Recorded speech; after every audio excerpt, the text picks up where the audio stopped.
All right. Well, I just want to say hello and thank you to the live stream. Or thank you, Jesus, Lord Almighty. I'm already messed up. Welcome to the live stream. This is the 30,000 subscriber live stream special. Ask me anything for the channel here. I just wanted to say thank you to everybody for showing up, watching the videos, subscribing, anything and everything. Even if all you do is come in and watch a video every once in a blue moon and check out, it means the world to me, and it's just the greatest to have this community and to be a part of a community and just be able to talk to you guys about anything I really want, mainly books and sometimes some other stuff in there, but really just thank you, thank you, thank you. And as always, just all of the things. It's just wonderful.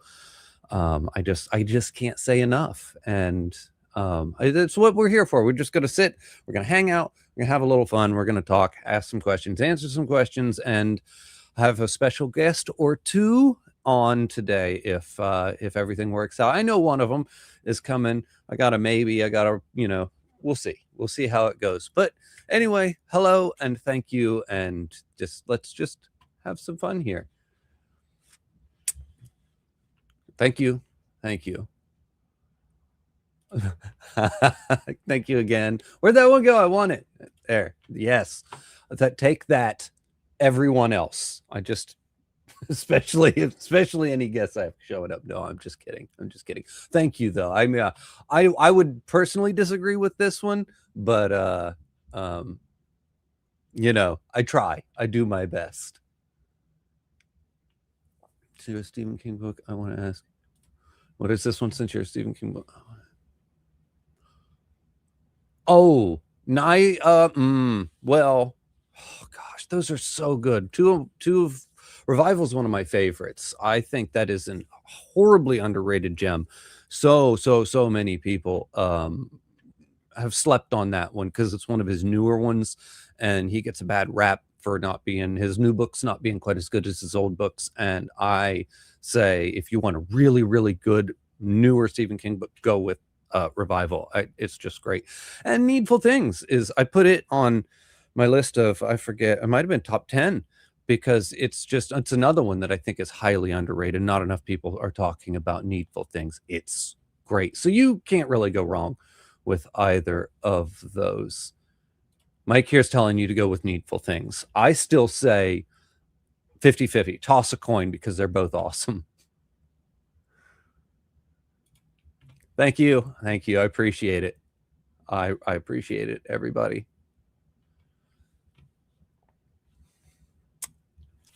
So anyway, let's see here.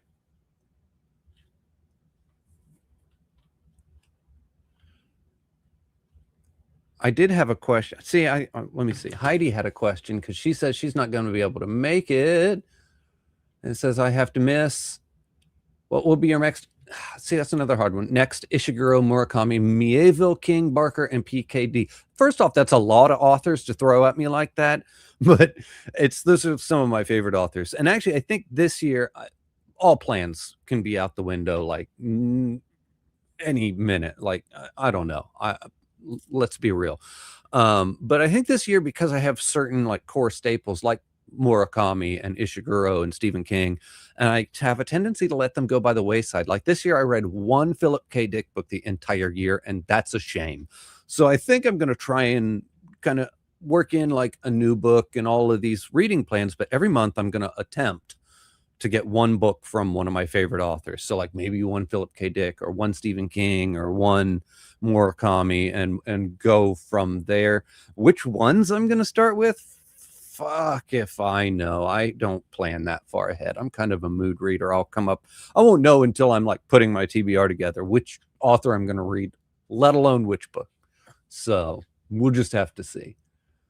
I got lost.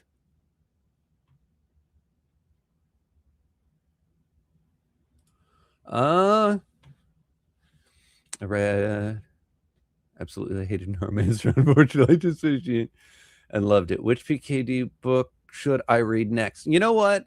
Go let's go straight into Ubik. That's my favorite. It's always going to be, and always, well, I shouldn't say that. I haven't read all of his books, but it's my favorite. Go straight into Ubik. If you did do Android Stream of Electric Sheep and you enjoyed it, go into something like a Ubik. You could go into something like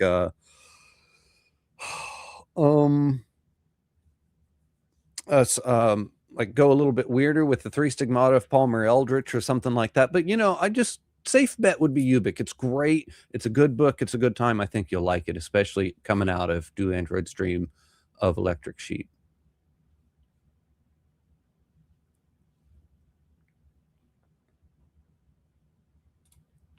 Congrats on 30 them. I love your videos. Much needed perspective after I finish following. I don't know if that's a hot take or not. I did not like the Endymion books. I talk trash about them in a couple of different videos online. I don't mean there's some. I always get pushback when I do that because there are some people that just really love them, and really like that whole series. So I try not to crap on things people love too much. I do it a couple times, I've done it a couple times this year. But yeah, I don't know. I just didn't enjoy the Endymion books. So there's that. Thank you. Have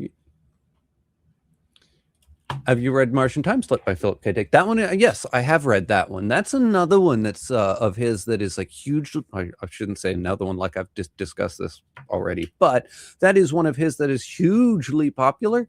And I thought it was just okay. I mean, good. Okay for a Philip K. Dick book. He's one of my favorite authors of all time.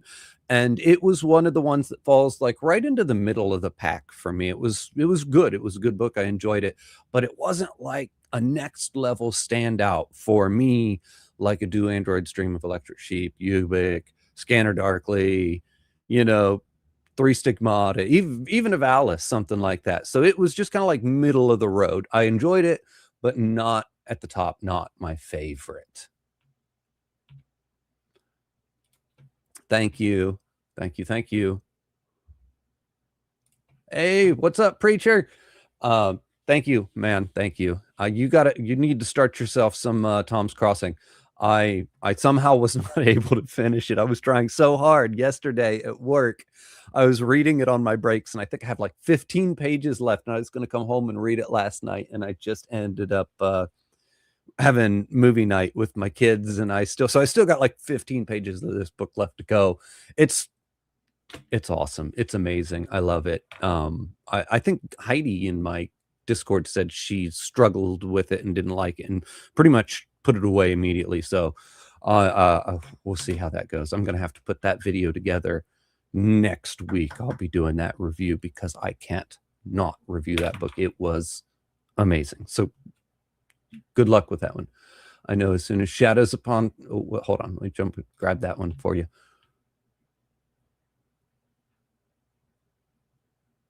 Shadow is done. What's a palette cleanser? Exactly. No palette cleansers this month. Malin Sam's what community channel? It's my... And then that's awesome. Yeah, cool. I find that surprising when people are like, our tastes are like right in together, because I feel like mine are so weird and wild and out there and not 100% in line with other people's. Thank you. I appreciate it. I don't know if it's well deserved, but thank you. I work hard, kind of, sometimes. No, thanks, Mike. Congrats on the 30,000. Let me go back up, see if I missed anything. I don't think so.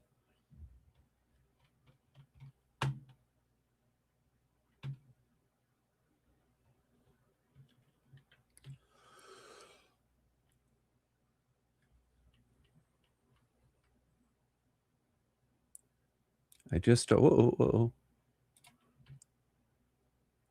can't wait. I can't wait for you to read it either. I love that one. I recommend it to anyone and everyone that I can. There for a minute, I read it, and it was one of those videos, Gormenghast, when I read it. It's kind of like a Tom's Crossing where I'm reading it and I'm like, I will make a video on this, whether I want to or not. And you kind of like nose around YouTube and you don't see any videos on it. And I'm like, oh God, I'm sending this video out to die. And it immediately had like 20,000 views on it, like way more than a typical book review. I was like, oh, this did well. I was genuinely shocked at the engagement that Gormenghast got on the internet. I think for a while it was the highest viewed Gormenghast video on all of YouTube. That's when it was like at 30,000 views, which is low. Not like I had some crazy amount of views, but for Gormenghast, I think it was the #1 video. It might still be, actually. I don't know, but it was great. I was shocked at how well the engagement was on that. And I haven't shut up about it since. I will tell anybody to read it. It isn't for everybody. It's a little bit different. It's a little bit, I don't know, dense and hard to get into the prose. And if you're not vibing with it after, I don't know, 50 pages, you're probably not vibing with it. You might as well just let it go. But I love it, and I will not stop talking about it.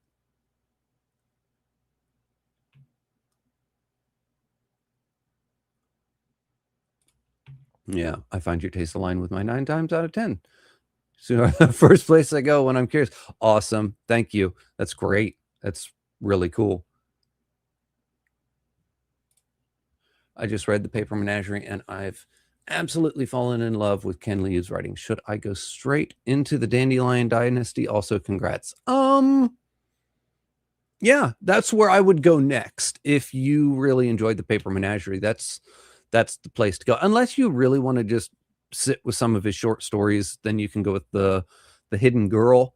But that's really pretty much the only thing he has is another short story collection and his epic fantasy series. He does have All That We See or Seem, and it was kind of mid. So I hate to say that because Ken Liu is one of my favorite authors. But yeah, if you liked The Paper Menagerie, go ahead and go straight into the Dandelion Dynasty. It's a little dry for the first one, really blows up in the second one, and it's just amazing. Everything about it's great. Don't listen to any of the naysayers out there.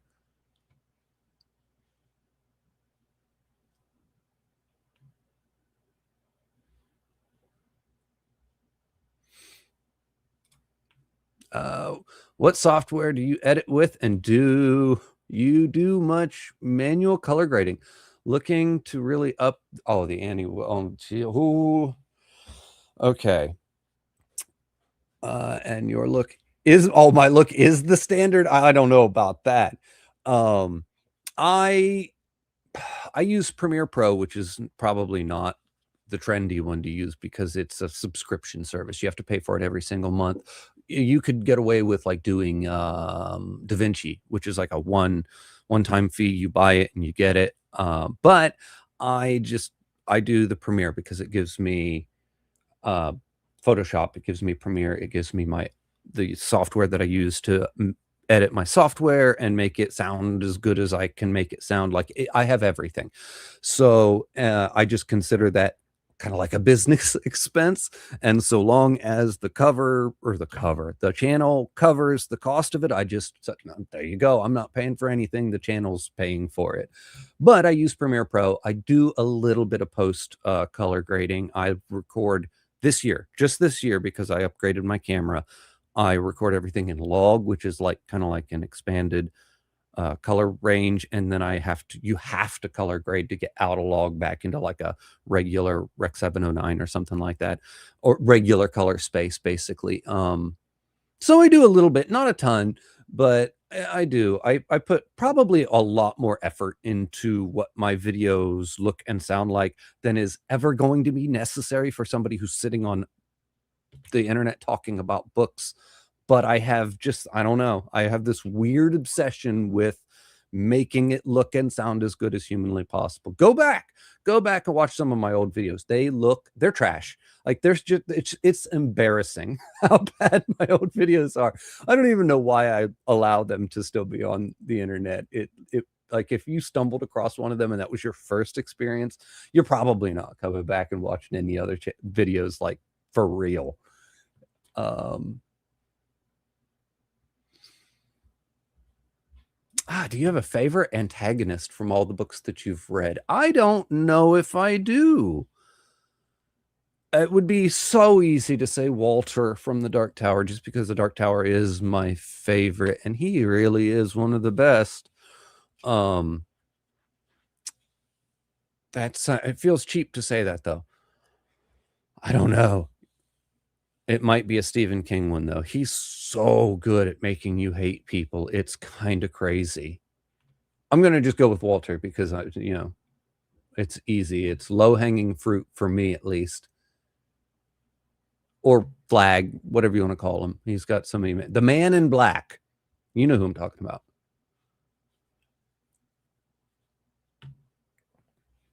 That's funny right there. Have you read any H.G. Wells? No. Are you? Oh my God, I'm so sorry. You're sitting there. How long have you been sitting there? Oh, just a couple minutes. I heard you talking about, having embarrassing videos, when you first started the channel. I excel at this. In fact, you only had to go back about a year and it's still pretty embarrassing. So yeah. Hey, congratulations, man. Very, very proud of you. You got enough to fill up a college football stadium now. Hey, I don't even know what to do with it. Like I think I've talked to you about this before. I was grinding on this channel for a couple years and I still only had like 200 subscribers. So this whole 30,000 thing is really kind of hard to wrap my head around. Yeah. It takes off quick. I think about mine. It was just good timing. It was like one of the few things that's good that came out of Virus Shall Not Be Named is just people were home. Yeah. That's right around the time I started mine, really. So they were watching more. So I think that's why mine took off a little faster. But yeah, it's kind of slowed down. I think it has a little bit for everybody. It seems like, but still it's best place in the best second job in the world.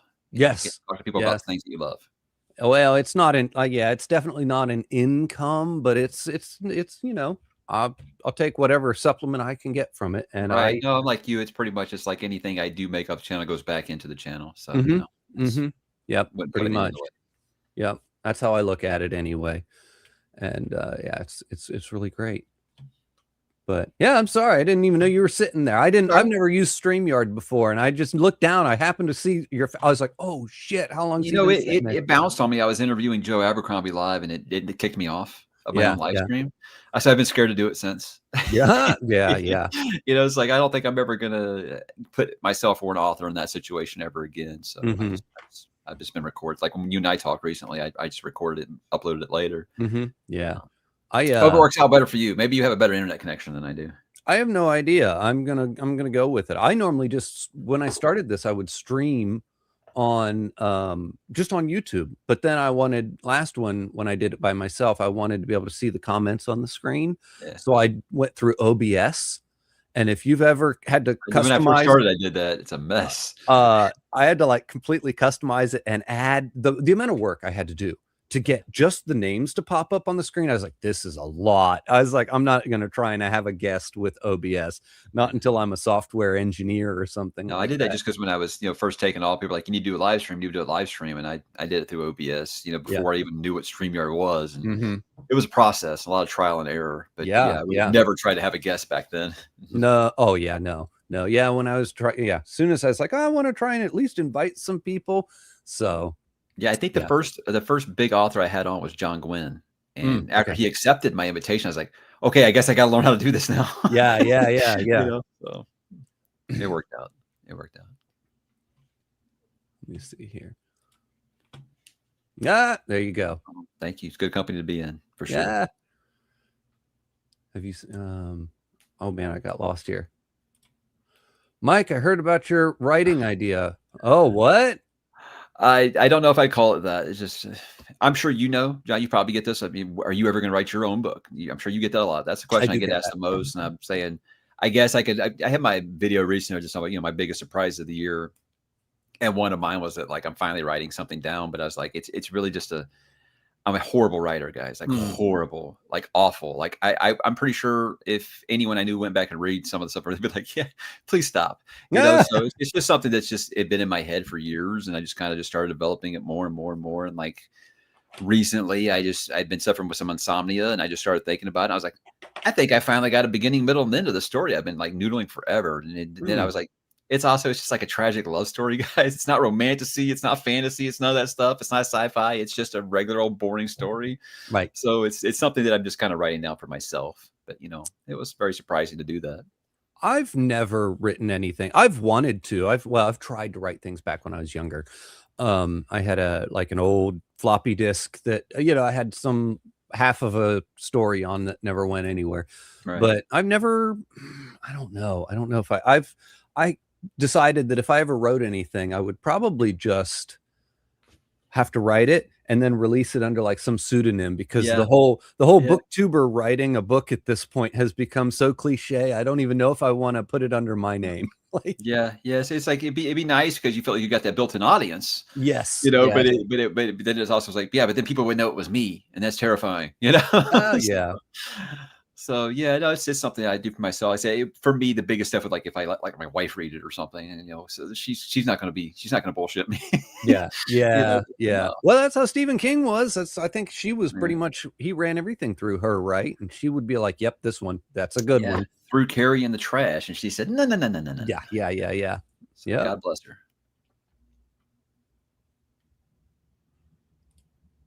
Old floppy disk is just a feature. She did ask me if are you backing up your work, because we have like just random power outages here. I'm afraid one day it's just going to nuke my computer. And even I got like a supercharger of a freaking power surge protector. Still, it's went out a couple times. And I was like, yeah, but it sucks. I'm backing up on a couple of like USB drives. It's like, I miss the old like floppy disk. Yeah. Fun. I keep that was much different. I keep saying I'm going to get one of those like NAS things where if like a network attached storage, and it's like a bay of hard drives in it, saves it like with redundancy. And I've never done it. I talk about it, but we're old heads. We don't trust a cloud. Sorry, we don't trust it. Right. We don't trust it. One, it isn't going to get out there somewhere, and two, it's not just going to get lost. Oh, I don't know where it went. Pretty much that's what it is. It's like a cloud, but you have it in your house and you control it. You own it. It's all you. But yeah, I don't know. And you can put movies on there like a Plex server. Here, you need me to. Is that better? Oh, that's whatever works for you. This is where it was. So I don't know. Anyway, so I saw you finish Shadows Upon Time. I did. Actually, I'm glad you brought that up. First, huh?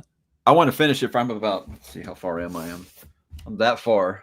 Okay. I'm close. Right. So I'll watch your review after. But I saw pretty much. I don't know if that's.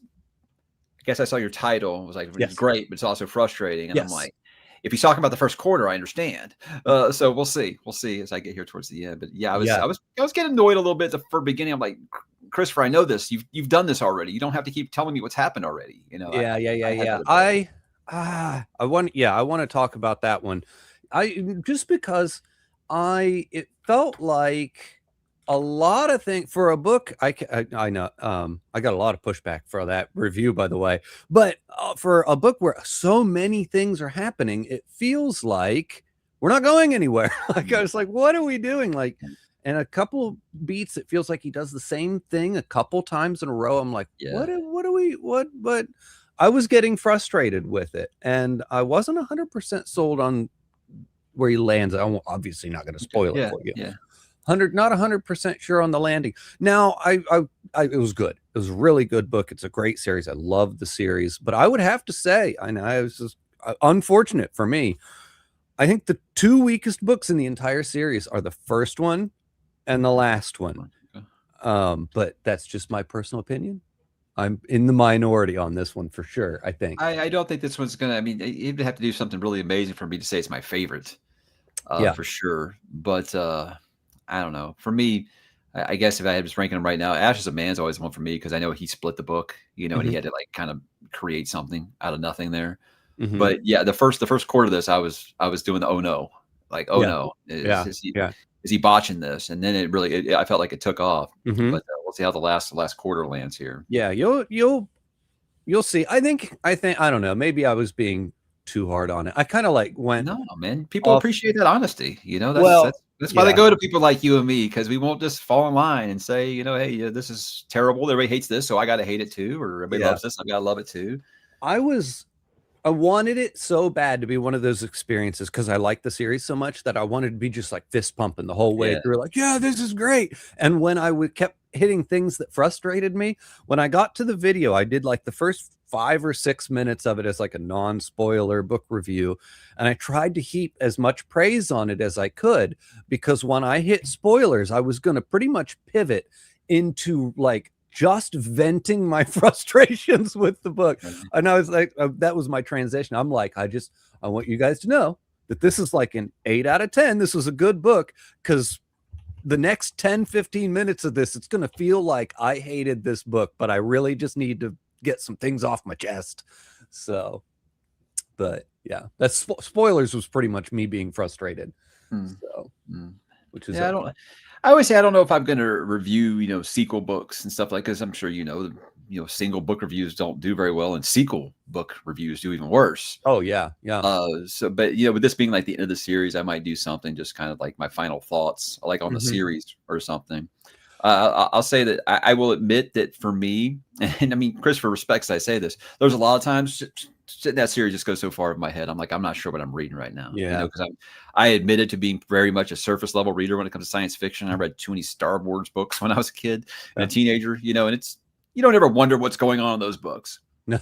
Besides like God Emperor, I haven't read anything just kind of out there like this. So there's some stuff that I'm sure that a lot of people would say, hey, if you ever read the series again, you probably capture a lot more. And I think I probably would. But this is the first time I've read one of his books, and I haven't had that moment where I'm like, am I smart enough to be reading this? So I'll give it credit there for sure.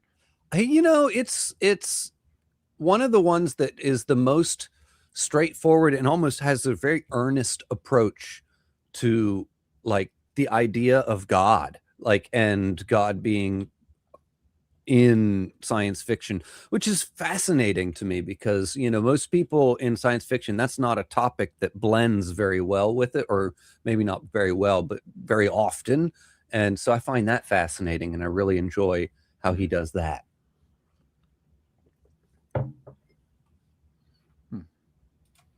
Disquiet Gods and Howling Dark. Howling Dark is probably my favorite.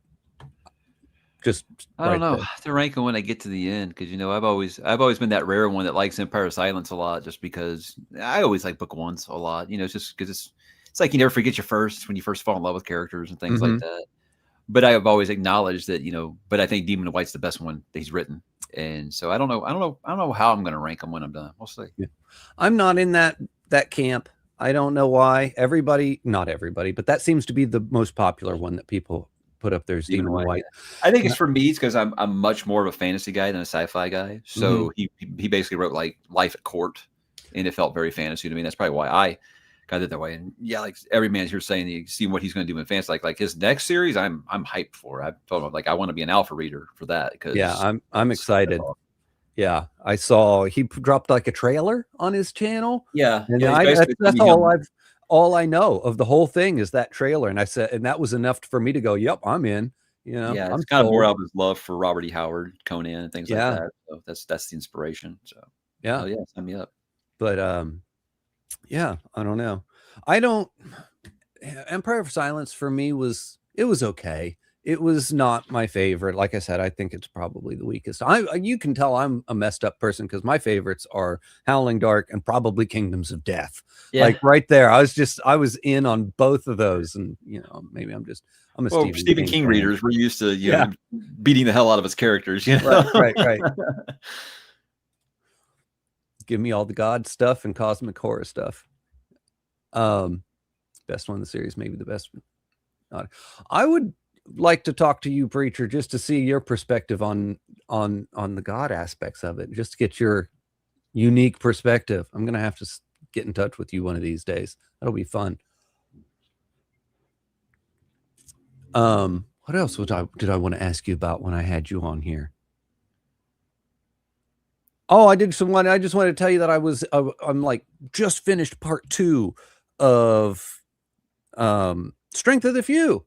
I'm right in the middle of reading that one, and I haven't made it to the end yet, but I think I'm on your side. I'm not. I don't even think I'm 100% on your side. You like it better than book one? Yes, I think it's a very clear step up from book one, and I don't think that's necessarily a popular opinion either. I think a lot of people they love. I mean, how often do you think of the Roman Empire, right? They love that setting. Yeah. So it's kind of divided it, with two other settings that was tough for a lot of people. Me, I was like, I'm tired of Rome and Greece and all that stuff. I'm tired of it, man. I'm getting exhausted with it a little bit.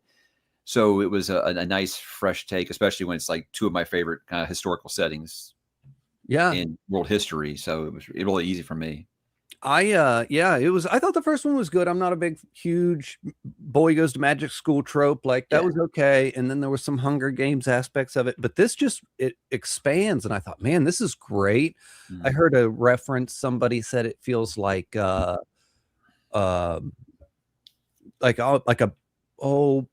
they weren't flowing very well. Like the stories didn't flow from one to the next like smoothly or something.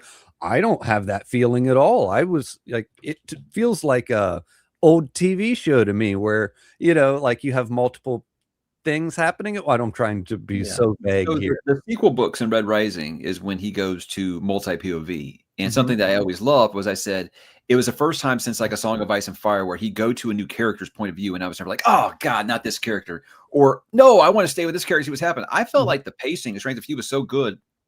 If it was that real cliffhangery, the next chapter was staying in that world. I thought he did a good job of that, not taking us away from so much. Yeah. But he also, when you go to another world, okay, I could use a break from that one. Let me check out this world now. I thought he did that great. Yeah, I think he's doing really, really, really well. And then I was excited about one of the new locations, and it was, what is it? Obitium was the one I was super excited about, and the other one I think is the one I'm more invested in now. Because I love ancient Egypt. I mean, that's like my thing, and it just for me, it just gave me that full-on Stargate SG-1 kind of like adventure, like futuristic Egypt.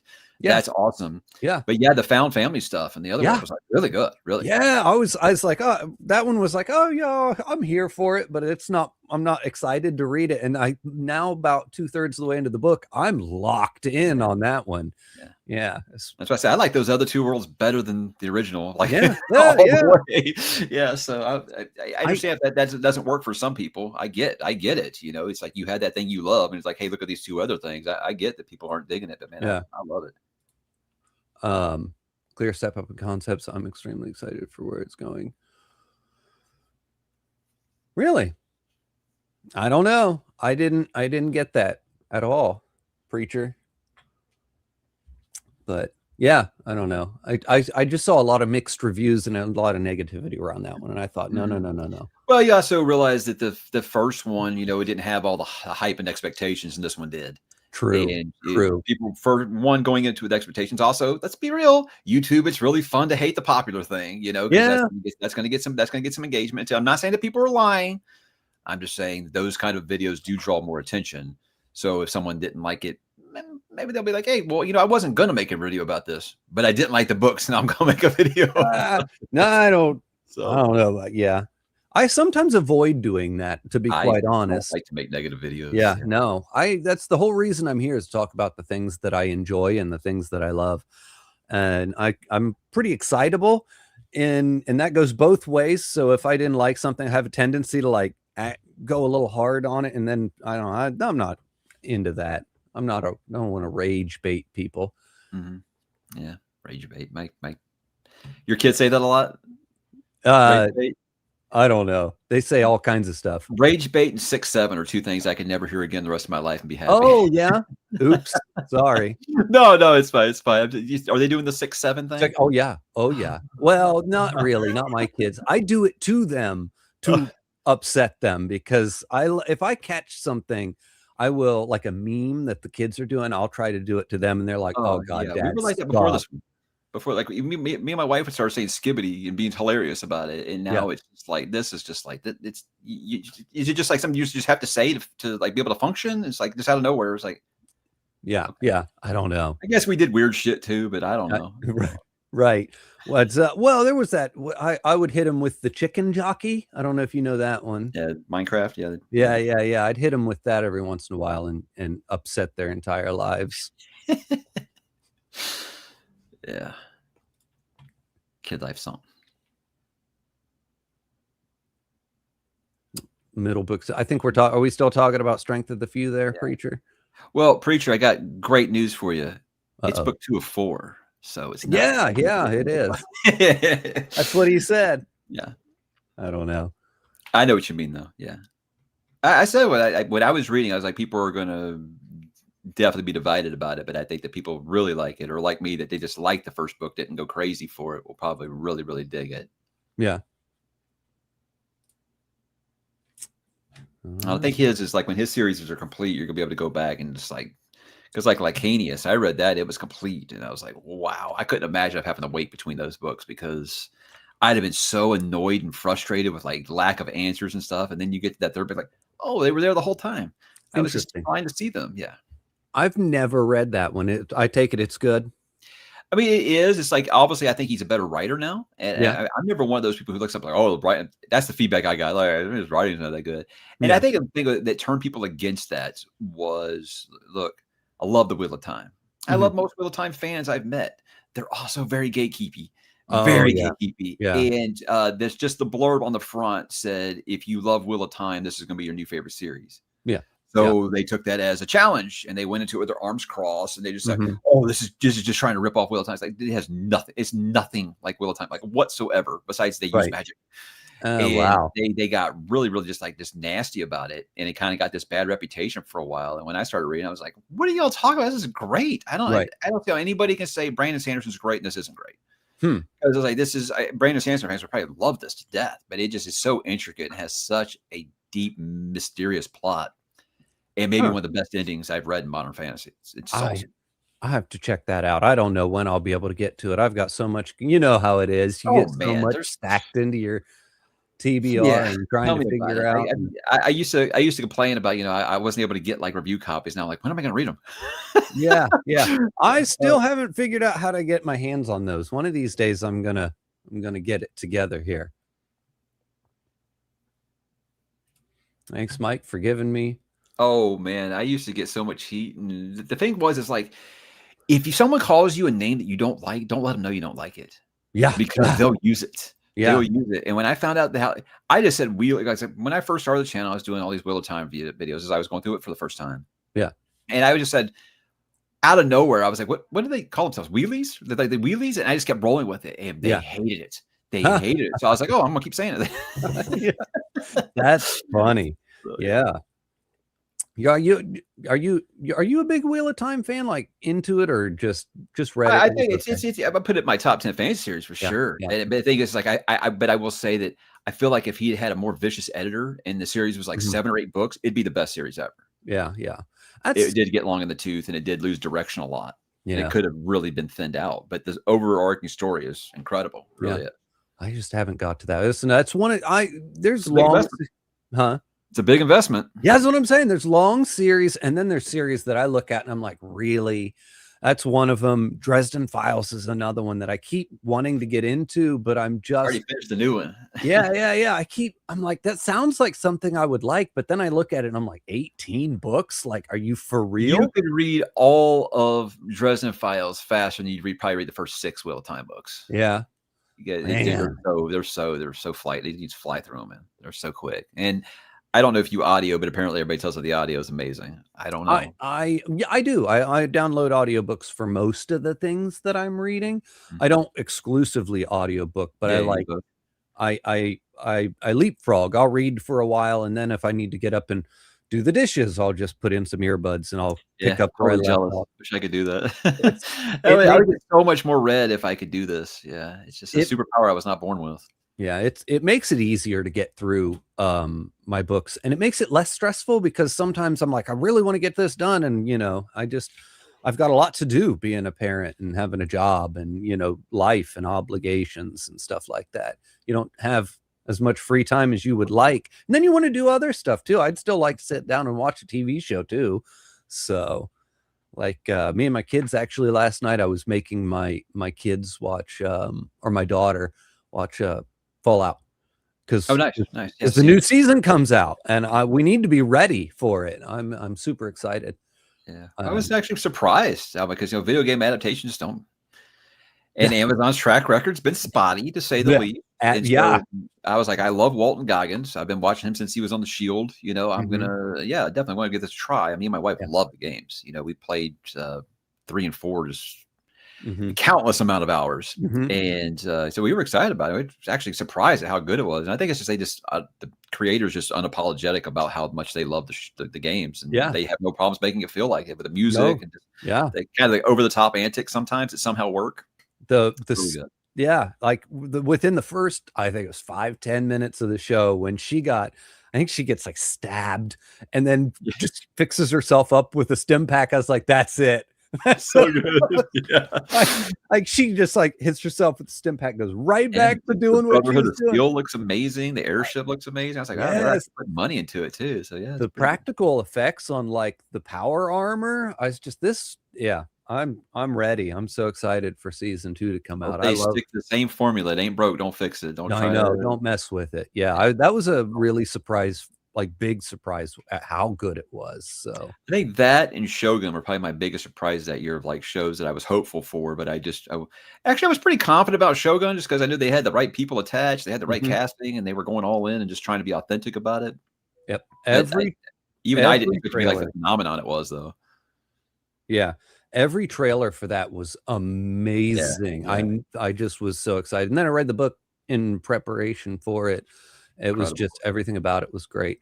Yeah. So I think you liked the book more than I did, but I loved it. I think I gave that one like another 8 out of 10. There's a friend of mine like I guess you call him a weeb. He's like obsessed with Japanese culture or whatever. Yeah. And he's always like, hey, I got like a bonus. He's not a huge reader, but he listens to audiobooks sometimes. And so of course he asks me since he knows what I do. And he's like, I've got like 1 free Audible credit. We'll see if there's something you want to recommend. I was like, Shogun for you. For you. And he messaged me the other day. He's like, I'm like 16 hours into it. This is amazing. And I'm like, yeah, you only got like what, 70 more hours to go. Yeah. It's long. Have you ever tried Musashi? It's right around the same time period. Musashi was a real life samurai, and he wanted to be the greatest swordsman in the world, so he would duel anyone he could, and he did like something like 65 one-on-one duels, won every duel he ever had. And then after that he retired and he became a philosopher and an artist. And what we know about his real life isn't a ton, but there was this guy Eiji Yoshikawa. It's an actual like Japanese book that was written in the early 1900s and then translated into English. Obviously, it's so good. I loved it. It's Book of the Five Rings. Yeah, someone actually sent me that after I said how much I liked Shogun, so that makes sense then. Okay. Yeah. So yeah, the Book of the Five Rings is his actual book that the real life Musashi wrote. Okay. So yeah, it's just it's in that exact same time frame. It like Shogun ends with the battle of, oh my gosh, I'm forgetting. It ends where they're prepping to go into the battle of something. I can't think of it off the top of my head, right? Which is a very real life battle. Yeah. Yes, exactly. And Musashi, the book, starts with the aftermath of that battle. So it's like some people are like, oh, once you've read Shogun, just go straight into Musashi because they both, one ends with the battle and the other one starts with it. Makes sense. But yeah, I don't know. I think actually I'll probably get better at reading everything once I stop YouTubing, because I'll stop getting so many recommendations and I'll actually be able to read some of these things, you know? But it's for those where I'm like, look, I'm never going to stop reading, but I was like, I think I'll probably go blind before I'm actually, ever able to read everything. I'll have to learn how to audiobook, I guess. Yeah. You'll get it. It takes a little bit of practice though. I'm not going to lie. I think I'm just one of those people with it, like when I multitask, I had so many years of listening to like sports radio, which you can just kind of tune out of your head if you want to, and that's what I compare it to. And there's so many moving parts, especially in some of these epic fantasy. Like somebody's like, I can imagine like reading something like Malazan or Grace of Kings on audiobook. I'm like, how do you keep everything straight? I would have no idea what was going on. There's Brian slacking like always. I know. He was invited, but his asshole couldn't make it. He's said he was sick or something like that. Well, he lives in Minnesota, so I'd probably I don't be know sick if I too. believe him. It's probably shoveling snow and got sick. It's snowing outside right now here in Ohio. We're supposed to get 5 inches today. Bro, short sleeves and shorts to Sam's Club today in Houston. That's insane. Insane. Yeah, well, it's the first time we're actually seeing the sun. We hadn't seen the sun for like 3 weeks. And so I was like, man, I'm like fighting off a depression just because I can't see the sun. You know, because we had nothing but rain and overcast and it was cold, but it's starting to go back to normal here. You live down there in the South where all those people, the second it snows, they forget how to drive and they start all crashing. Snow, John, it could get like 6 degrees and just cold, and like they shut the streets down. I mean, yes, like we are like freaking 5-star generals when it comes to like a Category 5 hurricane. But yeah, like someone drops a cube of ice on the road, and we're like, the whole city just ceases to a halt. It's crazy. It's funny. I see on the news sometimes like Florida and stuff like they'll get like a half an inch of snow and there'll be like a 20-car pileup. And I'm up here like, what are you guys doing? Yeah. Like we get snow. I mean, when I was younger, it was insane the amount of snow we used to get here in Ohio. Like just my blizzards. folks are from Ohio, so I've heard stories. You know, they moved before I was born down south, but I've heard the stories about, you know, we used to think it was like we got a blizzard in Atlanta one time and we just thought it was like the end of the world. And I'm like, this is just a normal storm. Oh my God. Yeah. It's just winter for us. So I don't know. Did Jay Christoph? He didn't. I forgot about him. I probably could have. He wouldn't probably want to talk to me though. He probably would. He's the nicest guy in the world. He doesn't care. Like, that's what he knows I was kind of lukewarm on book 3, and he was like, it's okay, mate. I'm glad you read it. I was surprised. I saw your react. I saw a lot of people's reactions to that though. I think it didn't land as well as he wanted it to. I saw some people really, really not happy. It's one of those where I'm like, it's How I Met Your Mother. I'm just pretending like the last 5 minutes of that TV show didn't happen. That's kind of how I am with this. It's just like I'm pretending those last 30 pages were somebody. I got a bootleg copy. That's not how it ended. That's kind of where I'm at. Yeah, that's not how Lost ended. What are you talking about? Yeah. Oh man, Lost. You talk about a series that I was absolutely obsessed with. Yeah. And theory crafting and all these things and all these, like Charlie and Always Sunny with the board connecting all the dots, all that, how I was with Lost. And then that final season came out and nothing was right. And I was like, they did not know where they were going, did they? Damn. No, I don't think they did. Still think it's one of the greatest shows ever, but damn, you want to talk about not landing an ending. Jeez. Right. I think J.J. Abrams said he wanted it to be shorter. Yeah. But they kept pushing him because it was like, because the ratings were so high, they kept pushing him to make it longer. And then by the time they allowed him to end it, he didn't know what the heck it had become. Or I don't know. It was a mess. You put mystery boxes inside mystery boxes. It's like, oh shit, what's the last one supposed to have in it? Yeah. Yeah, it was pretty rough. I don't know. Well, the same team without JJ is doing that show called From. Have you heard of that show called From? I've heard of it. I haven't watched it. Yeah, it's very much that style, but they have a plan, beginning, middle, and end. So good. Okay, that was the first thing I wanted to know. Yeah. Do you actually know what you're doing with this one? Yeah, the mystery box style. That first episode of Lost was like a revelation, man. I was like, I've never seen anything like that on TV before. Awesome. And they filmed it like on 30 millimeter film. It wasn't filmed with like television cameras. They were like cinema cameras. I remember it was so expensive. They were saying it was already like on cancel watch before it even aired because of how expensive it was. And I was like, all right, you got my attention. Right. Yeah, Film's very good. It's actually got the guy that played Walt on Lost. He's actually the lead. Oh, okay. All right. Yeah. Very good. Very good. Yeah. I'm excited about the end of Stranger Things. Have you been up? Are you up to date on it? Oh yeah. I'm one of those unapologetic. Yes, they look older than they're supposed to. I get that. I understand the frustration with the wait. Show's still awesome.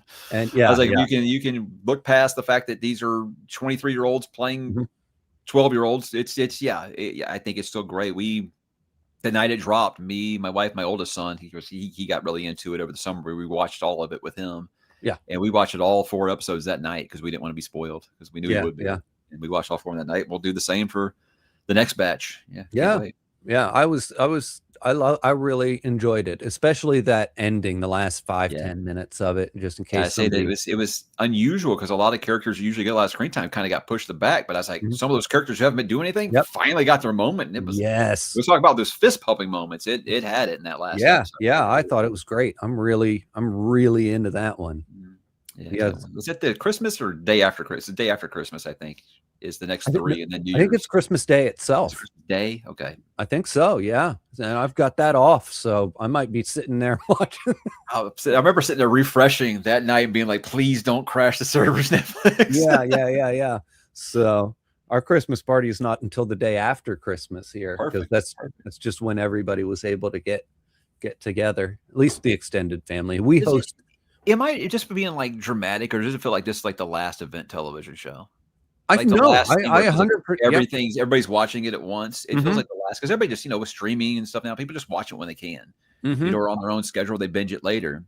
Yeah, this feels like the last show where I would say it was this and Game of Thrones. We know how Game of Thrones went. It just feels like the last show where everyone's watching at the same time because they want to be part of the conversation. I 100% agree. I can walk into work and be like, "So Stranger Things," and everybody's like, "Yes," I can't walk. I can walk into work. I'm like, "Hey, anybody see Fallout?" And they're like, "What are you talking about?" Yeah, what the hell's a Fallout? I'm like, never mind. Forget like duck and cover.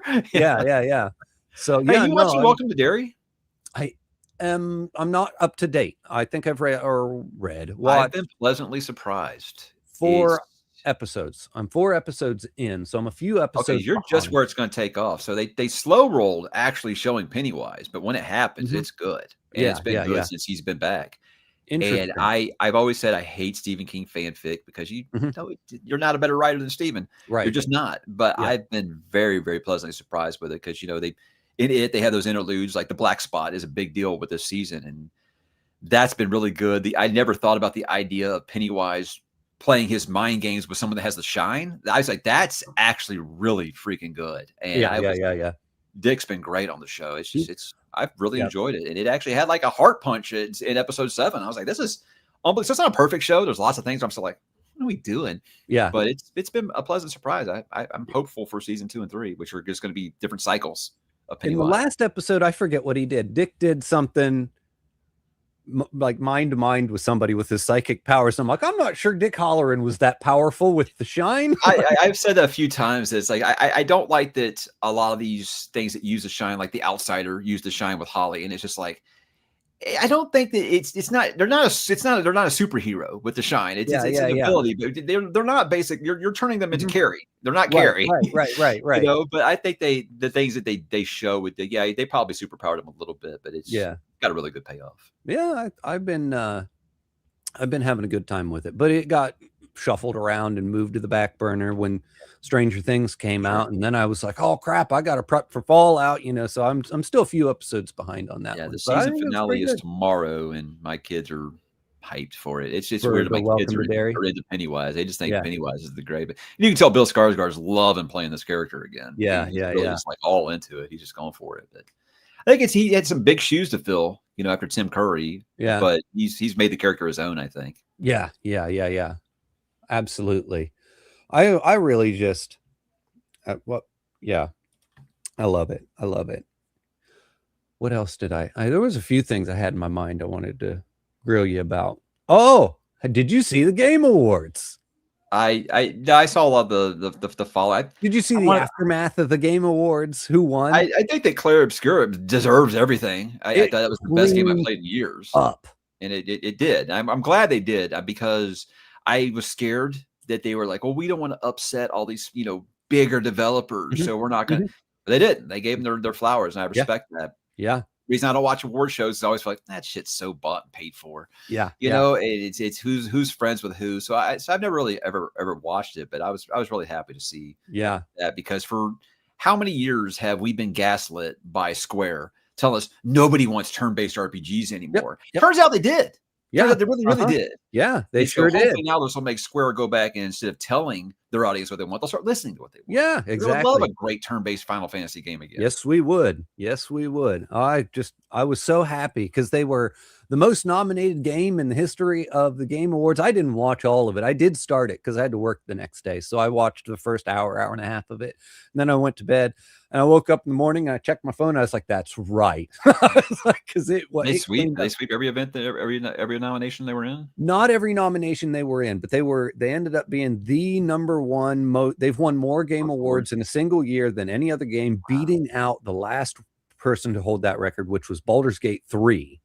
Oh, just last year, 2 years ago. 2 years ago, I think. But they got best indie game, best RPG, game of the year, best performance, best music. I was like, that's that best music. That music's crazy good. It was amazing. What I love about that game is it didn't stay past its welcome, 40 hours or so. You're done, and it was beautiful. It was very well done. Trying to milk it for some 140-hour game, but sending you on fetch quest missions, nothing. And I can't think of anything else the story-wise. It's like that, It's just so unique. But I hope this does get them to realize, people do like this, and maybe we should stop trying to make Devil May Cry, but putting Final Fantasy on it. Yeah. That's what Final Fantasy 16 was to me. It was just Devil May Cry. No thanks.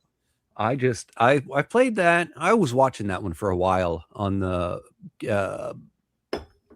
Xbox events. Kept showing trailers for it. I was like, this looks good, and I love turn-based action and stuff like that. Old school games is what I grew up on. So I played it, downloaded it the first week it came out, and I immediately put it into the Discord. Like, everybody needs to just stop what they're doing and start playing this game, because that was me. I can't remember what I was playing, but everybody kept telling you got to check out Expedition 33. It's pretty amazing. I think you would love it. It's some of the books that you read and things like that, and you've talked about turn-based RPG. I was like, okay, I'll put it on the back burner. And people are like, no, you don't understand. You need to do this now. And like, someone just convinced me. They're like, just play like the first 2 hours. And if you want to keep going, go going. I kept going. Oh yeah, you did. Oh yeah. It's that. I mean, it's so good. So good. Everything about it. Just loved it.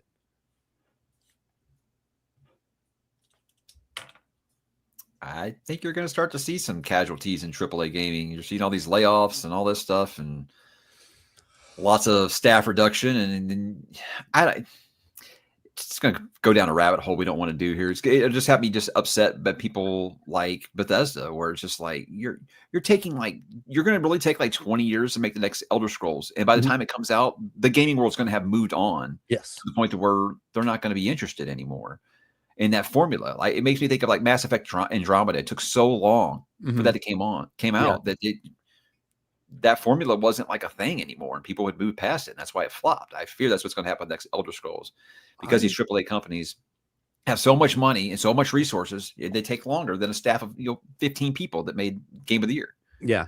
Crazy. Oh well, and they make them too safe. They have we'll only let them make so many decisions. They take no risks because it cost them too much money to make the game, and they are trying to get as many people as humanly possible into the game so that they can get their money back from it. And it's ridiculous. They're not making good quality products. And the ones that are coming in and doing this, like the indie space, these smaller games like Expedition 33, are really kind of upsetting the industry right now, because they're the only ones making anything fun and new and different. Look at Silk Song. It was up for Game of the Year alongside Expedition 33. And in most years, it probably would have won. You have a juggernaut in there. But I think for me, what's really disappointing with this console generation, and no matter what console it is just remakes and remasters. It's just like, can you guys make anything new anymore? At all? I mean, sure, I love some of those old games and stuff. It's like just putting a fresh coat of paint on it, or a collection, right? Charging everybody $70 for it. Nintendo loves to put out collections and charge you $65, $75 for them again. It's been very, very frustrating, because if all that was coming out on top of a bunch of new IPs, a bunch of new series that were just awesome, I wouldn't complain about it so much. But it's at some point where it's like, I played that game 10 years ago. I'd like to play a new one. That's how movies and TV is. Let's just remake that old thing, or run something else into the ground. There was this one sentence in this Star Wars movie. Let's make a movie out of it. Yeah. Exactly. That's just how it goes nowadays. I'm worried that's what Netflix is going to do with all these Warner Brothers properties. That's what I was going to say. We might get another rebooted Superman here in the next couple years. Yeah, I'm more worried about the content for content's sake stuff like Disney Plus did. So you're going to get like Robin, the high school years and shit like that. You know, stuff that nobody asked for. What Paramount's doing with Star Trek. Like they're basically making 90210 of Starfleet Academy. And like, what are we even doing, man? What are we even doing anymore? So oh, sure. Well, you know that Warner Brothers is already doing that, as we can see. You know, they don't need Netflix's help to make The Hunt for Gollum. I don't.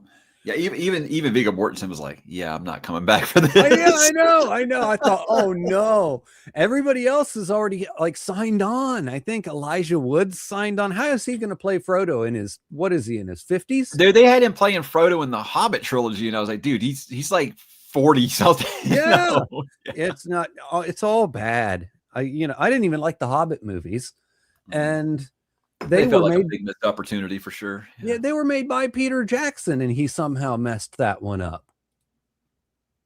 I don't know. Tragedy. Yeah. Viggo bailed on playing Eric. No, it's what I talked about with Shogun season 2. I was like, I understand it's super successful. Yep. You adapted the full book. There's other books in the Asian saga. Why don't you adapt? We'll do like an anthology show if you want to use the same actors. But after they won like fucking 15 Emmys, of course they're going to try to make a season 2. I'm not on board with that either. Just making it up as they go. Yes, that's what I feel about this Lord of the Rings stuff. It's just like, man, yeah. I mean, at least they're not just remaking it like they are the Harry Potter. They're remaking Harry Potter already, and it's just like, they're barely 20 years old. You're remaking them? Yeah. Well, are they 20 years? I mean, the last one, first one came out in 2001. So but I'm thinking they didn't finish it until like 2011. We're actually watching them all with the kids right now too. Me and my wife last night were both surprised that Deathly Hallows 2 came out the year before my first son was born. And I was like, has it really been that long? He's a teenager now. Yeah. Okay. All right. It's 13 years long enough to reboot a series, especially when you got a generation. It's going to be DOA because it's going to have so much hate. Yeah, because people that grew up with it are going to be like, no, this isn't hashtag not my Harry Potter. That's what right. And then look how successful Hogwarts Legacy was. So obviously you could just do something in that world and people will watch it. You don't have to redo these books. It's not like they were adapted poorly. I thought they were pretty faithful adaptations. There was some changes. There were some things left out. But overall, it was pretty good. From what I understand, I didn't read the books. Really? Wow. Okay. All right. Oh, you didn't know that? Yeah. No, I've never read the books. I'm not a big fantasy guy, believe it or not. I've just recently started reading fantasy. But you had like movie directors like Chris Columbus in that. I think the theme song was done by John Williams. Thank you. I was going to say, I was just blanked out. John Williams did the theme. Coron did a movie. Yeah, it's impressive what they put together for those movies. Yeah, and now we're just gonna. No, I'm not. I'm not impressed by any of the screenshots I've seen. Are you reading Lord of the Rings right now? I am. Oh, is this first time? Yes and no. I read it when I was younger. I was for like 18, 19, 20 in that range when the movies were coming out, and I was reading the books, and I made it through halfway through the Two Towers, and I stopped. I was bored. I wasn't enjoying myself. I wasn't enjoying the read. I don't know, but I fell off halfway through the Two Towers, and I was like, I'll come back to it eventually. I never did. I just straight up stopped. And now here I am trying to do it again. And I just finished the Two Towers. So I'm further this time than I was the last time. And I will go. The first time I read them, I was annoyed that Two Towers like split my characters into two halves. And it was like book 1, book 2, basically. And that killed me when I was younger. Now it doesn't bother me so much. But I was happy when the movie came out that they didn't do that.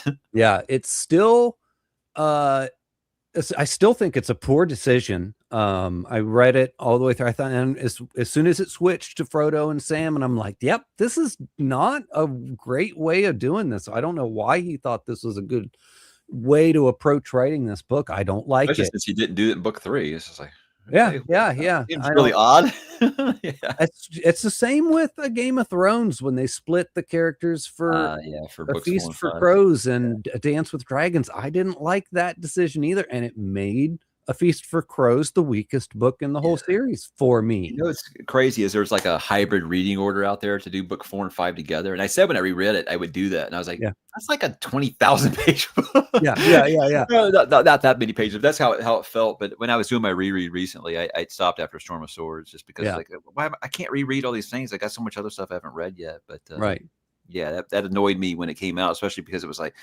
oh, so I've got to wait like a decade to find out what happened to these other characters I want to see. And they're the characters I personally was more invested in, you know.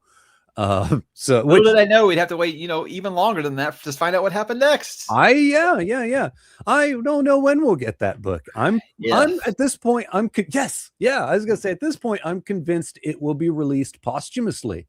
Yeah, I said I think that Winds of Winter gets posthumous release and we never see James Spring. That's exactly what I think. Unless for some reason he's been writing them both and he's just hiding them from us, which I doubt, but you know.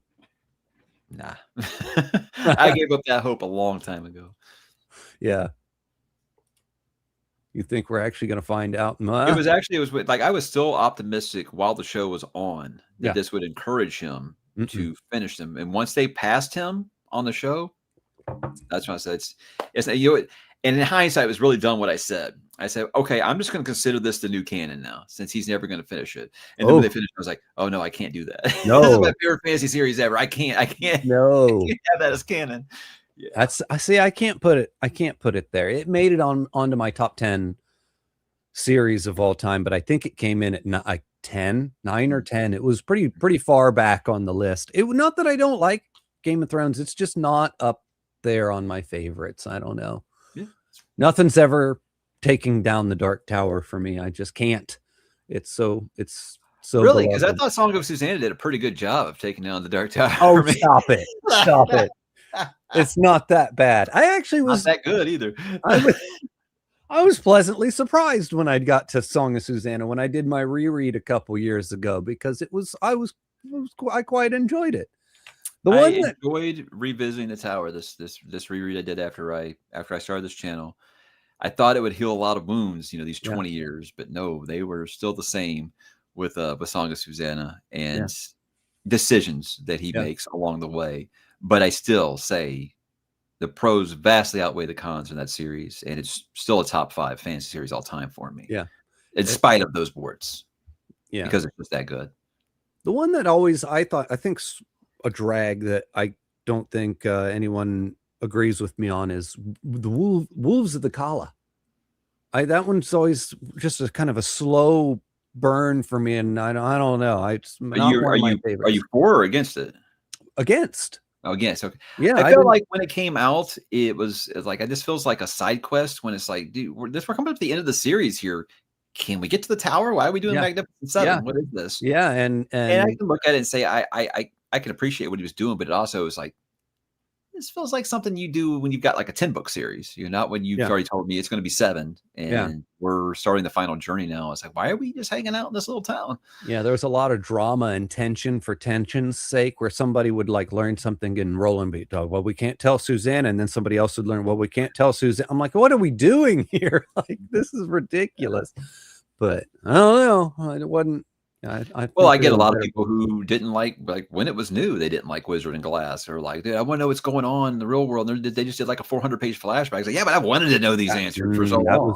That one was one of maybe when I was 20 years old, I would have told you that was the greatest book I'd ever read in my life. That was my favorite for a long time. There was a time period where someone could just say "Carry Your Tree," and I'd be like, "Stop." Yeah. It's too soon. Yeah, I think it was.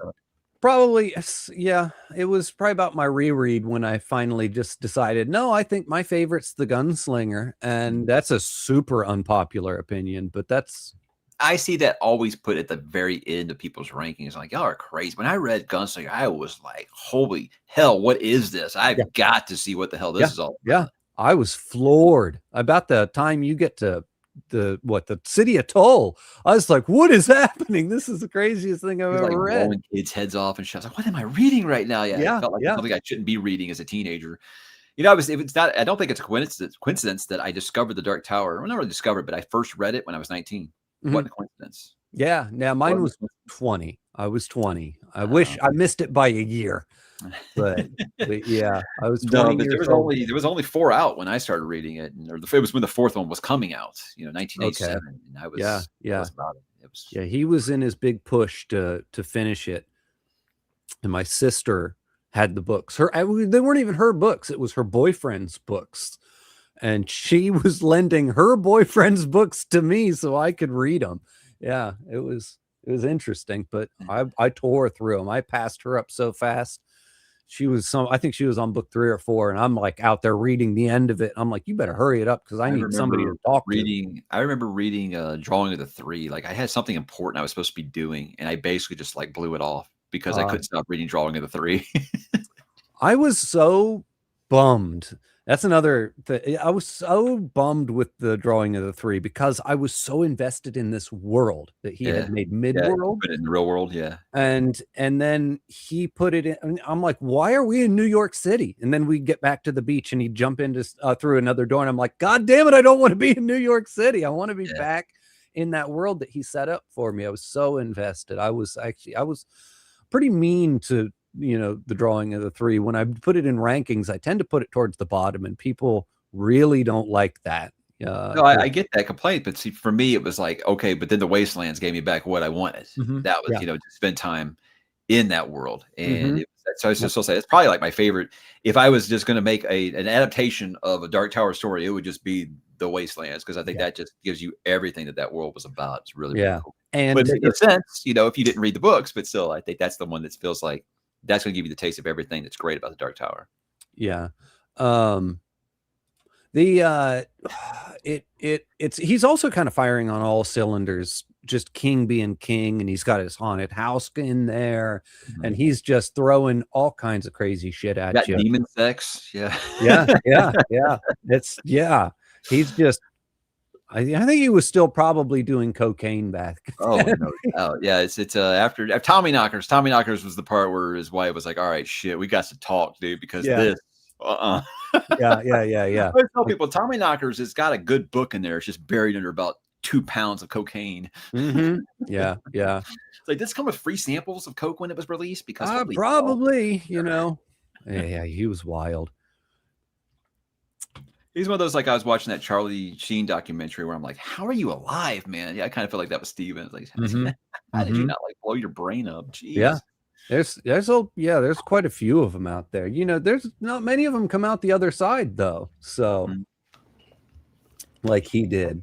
Or like a Trent. Steven says he's been sober longer than he was ever on drugs now. So good for him. Right. Like, like a Trent Reznor who was just always messed up for the first half of his life, and he's been clean for like 30 years or something like that. I forget who he said. I think he said David Bowie picked him up off the floor and told him there's a better way to live or something like that. I think when David Bowie tells you something, you probably wouldn't listen. He went on. I forget how Trent Reznor was in an interview. He said I was passed out on the floor, drunk and messed up on all these drugs. He said David Bowie was touring with me and he picked me up off the floor. He said, there's a better way to live, right? He said, and it took me about 5 years to get sober. He said, and I got sober. He said, and the first thing I did was I got on a plane, I flew to England, and I went to see David Bowie. I was like, that's right. Yeah, that's awesome. But, I don't know. Yeah, I love Bowie. Bowie's incredible. One of the best songwriters ever. Yeah.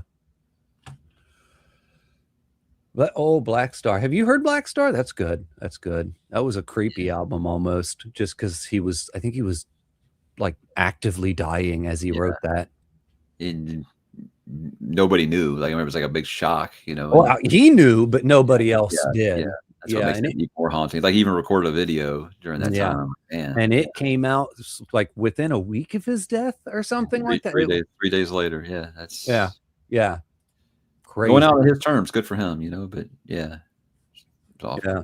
I've listened to a lot of dinosaur rock lately.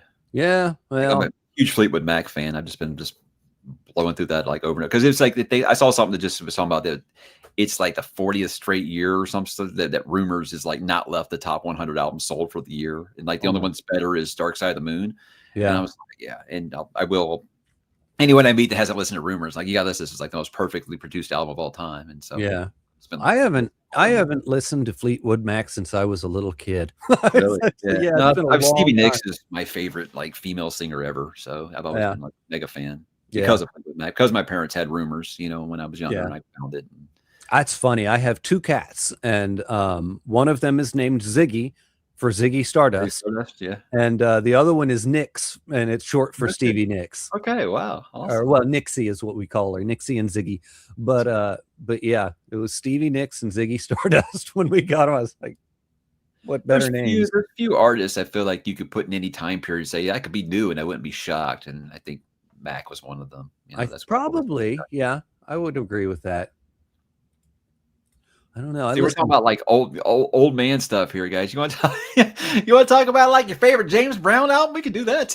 You know? I saw someone asking about Alfred Bester's like 50s novels. That's way before my pay grade. I just did Arthur C. Clarke when I started this channel. And Yeah. I loved it. The Yeah. Childhood End was amazing. Are But I you haven't read anything else by him. are you a classic sci-fi guy? Not particularly. Not Ray particularly. Bradbury, maybe. Right. He did Martian Chronicles. You know, Mhm. I love that. But no, sci-fi was always something I was a little looser on. Like I tell everybody when they want me to like break down Suneater novels, I'm like, I can't. Yeah. You know, besides Dune, I was never really a big Mhm. sci-fi guy outside of Star Wars stuff, which a lot of people don't even Right. consider, you know, science fiction. Yeah. I I do read spaceships and lasers to me it's science fiction, but Yeah. I don't know, people who don't like or do like science fiction, they're always down on space operas. I like a good space opera. I think they're fun.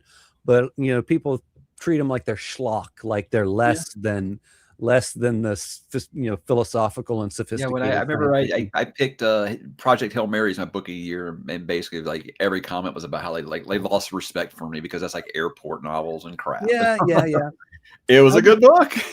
I just read my very first Stanislav Lem book this month. You know who No No? idea. Like Solaris. Oh yeah, I've heard of Solaris. Yeah. He wrote Solaris, and he wrote a bunch of stuff like that, which then was made into like a big movie in the 70s. But and he was Polish, but he was born in Poland when it was like run by the Soviet Union, and he was, you know, subject to Soviet like censorship and stuff like that. And he had this big beef with the United States, and he hated United States science fiction because he thought it was just unintelligent schlock. Like, you know, and it was just this big thing between him and us for a long time. He talked shit about the United States for years Really? just because we didn't know how to write proper science fiction. Yeah, I found that of all of the fandoms of a genre out there, sci-fi fans seem to be I don't like to say gatekeeper, but they're they have very high expectations. Yeah. Because I mean, there's like some who don't even think that The Expanse, I like that series. They don't even think that that's like qualifies. You need to start with Alistair Reynolds. And I'm like, Oh yeah.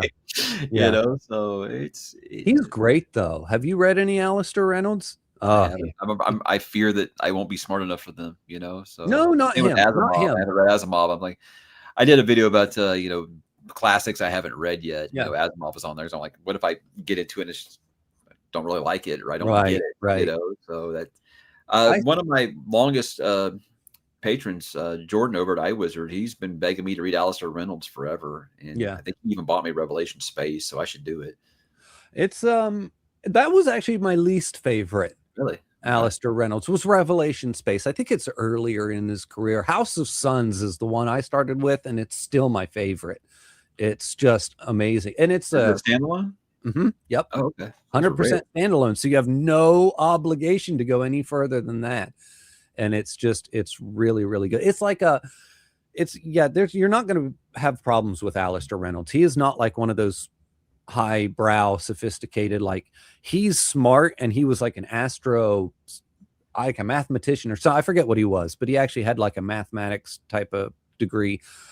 But his books are almost space opera, and they're really, really good. But like House of Suns is like there's these 1,000 clones or something. I forget how many there were now. But this woman was cloned, and they make all these clones of her that are both men and women. And then they send them out into space, and every like 1,000 years they get back together, they pool their information, and then they go back out and they collect more information. They've been doing this forever.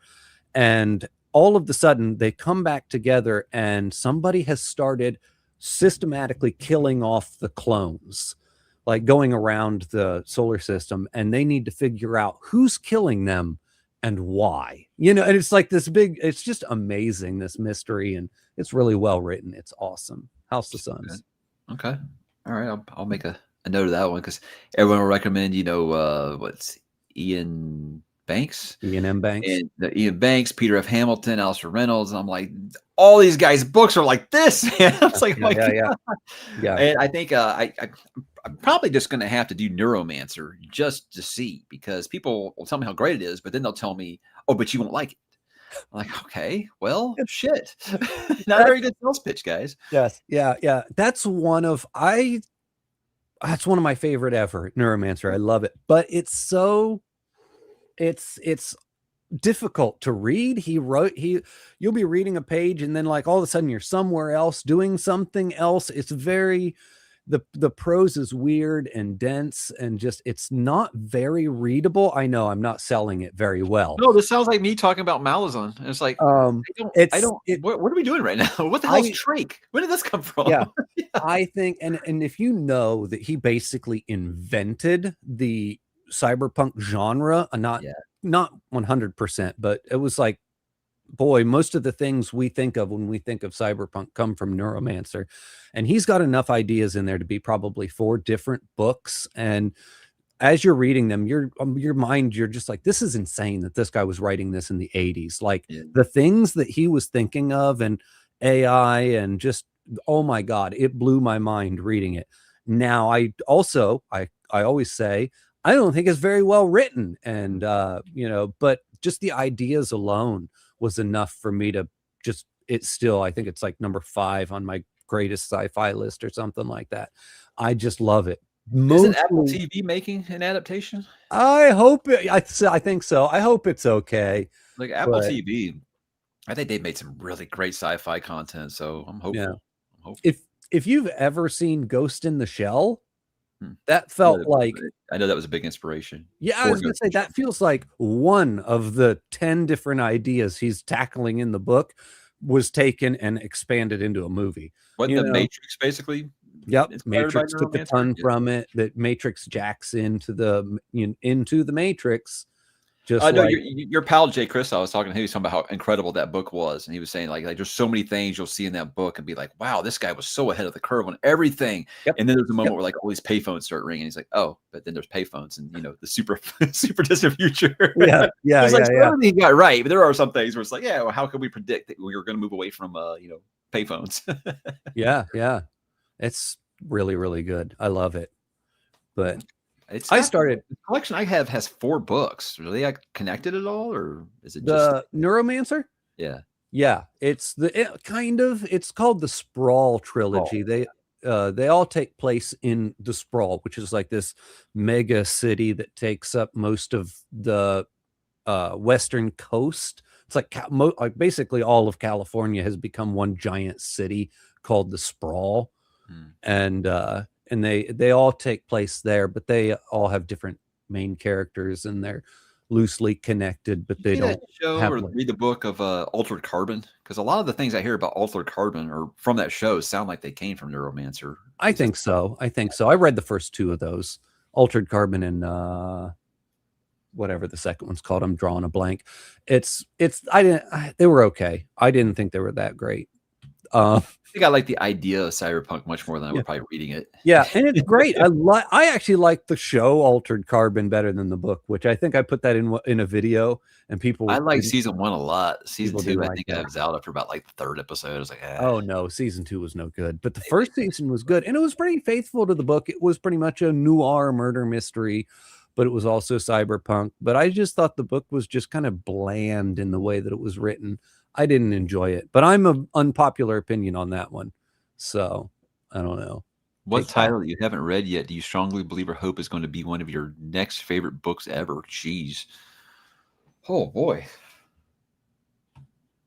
I gotta think there's something that I'm probably finally doing next year that I've been putting off for a long time. Hey, maybe it'll be Aragon. Nah, maybe it'll be Malazan. Well, I mean, I've already started that. So, I know. I don't know. have no idea. You have one? Do you have something that you're pretty sure you're going to end up loving? I have confident about. Not really. Something that I haven't read yet that I'm no. Live Ship Traders. Oh, that's good. That's good. I'm confident in that one just because I finished the first one, Farseer. Okay, yeah, I remember Live Ship it was one of those debates of like, should you skip it or not? And I am so glad I didn't skip it because that's my favorite little trilogy in the whole series. I hear it's the best for pretty much everybody. It has like one of the most incredible villains I've ever read, Captain Kenneth. It's amazing. Like it was the point to where I was like, look, you're an awful guy, and I don't want you to succeed, but man, I love reading your chapters. It's so good. Yeah, I really like those. And I'm excited to get to them. I think I'm going to start that January, probably. Yeah, they're long books, and there'll be times you'll be like, didn't need to be that long, but man, I'm enjoying my time here. Yeah. That was me with Jonathan Strange and Mr. Norrell. Did you read that? I had no idea that book was that massive. I got the Kindle version, and I had no idea it was that massive. And that I will admit that's what kind of took it off of my plans years ago. Oh, you haven't read it? Never, but just it was in my plan for that year, and I was like, oh, I had no idea it was that long. It's there's points where you're reading it and you're like, is this even necessary for this to be happening right now? But it feels, by the end of it, it felt pretty justified. It justified its length, I think. For the most part, anyway. I don't know. The more and more I keep reading some of these shorter books, the more I'm like, man, I should do this more often. Like these crime books and these horror books. You know, they're standalones. They're all like on planet Earth. You know, I don't have to learn like a whole new history. You know, to get into some of these books, and it's tempting to just be like, you know what, I'm just going to read some Bosch books. I'm just going to read some of these like horror books by Philip Fracassi and Anya Allborn, who I discovered this year and stuff. Well, going back to science fiction, that's a lot of those are just standalone books, and a lot of those are like 250 pages. They're so tiny. It's like, okay, you do more of that. All right, it's amazing. Yeah, I cut my teeth in science fiction on Philip K. Dick, though. If you've read any of his stuff, believe it or not, I've never read a single Philip K. Dick. I do Androids Dream, Electric Sleep. I've had forever, and I've never ever read it. Man in the High Castle was one I had a lot of interest in a long time ago, because I got this thing for a while there. I was really into like alternate history, like, oh, what would have happened if this happened? That show I love, For All Mankind, is what if Russia beat United States to the moon? How it would have changed world history. And it's really just a great idea, and the things that you think about what could have changed with these one little step. So the Man in the High Castle, I was like, that sounds freaky good. So I don't know. I don't know if I would do that one first. Or androids, but I don't know. I feel like you have to do androids just to kind of like have like a sci-fi nerd cred, right? Right. I would say it's probably the better book anyway. It's in my opinion, and it's just a great entry point for Philip K. Dick, because he's so weird and so out there, and he's got so many ideas, and he's got that what is real and what is reality, what does it mean to be human, stuff like that. But then he also was like just this working guy. He was like a working author.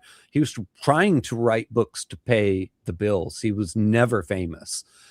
He was never rich. His fame blew up basically as he was dying. I think the year he passed away was when the Blade Runner movie came out, and he kind of took off in popularity. Yeah, that's a shame. And he would work like a day job or help his wives run their shop during the day, and then he would stay up all night eating amphetamines so he could write his books. He was pretty much a drug addict, and he was like an undiagnosed, possibly paranoid schizophrenic. We don't know, because he believed that the government was like tapping his phones. Okay.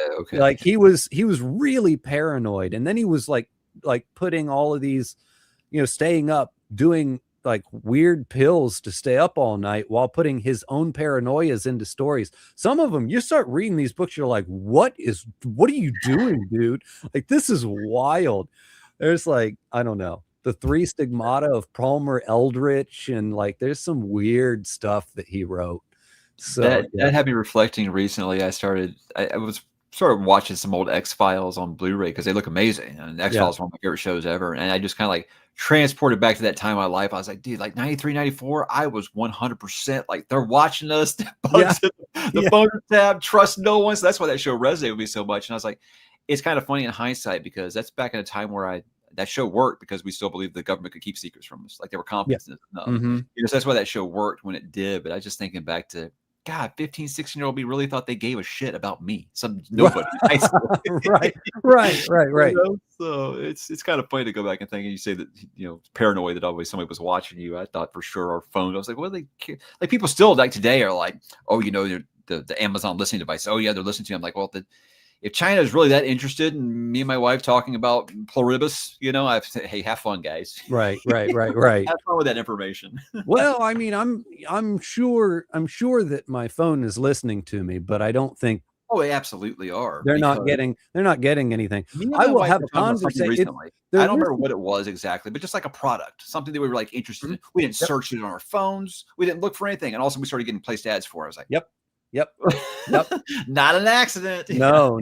That's what I was going to say. They're listening to us, but it's not because they want our secrets. They just want to sell shit to us. It's for advertising. Man, I've been really lately just thinking about like brain rot. And I don't want to like bring the topic down or anything, but just like, I've got to stop. I got to stop this. Yeah.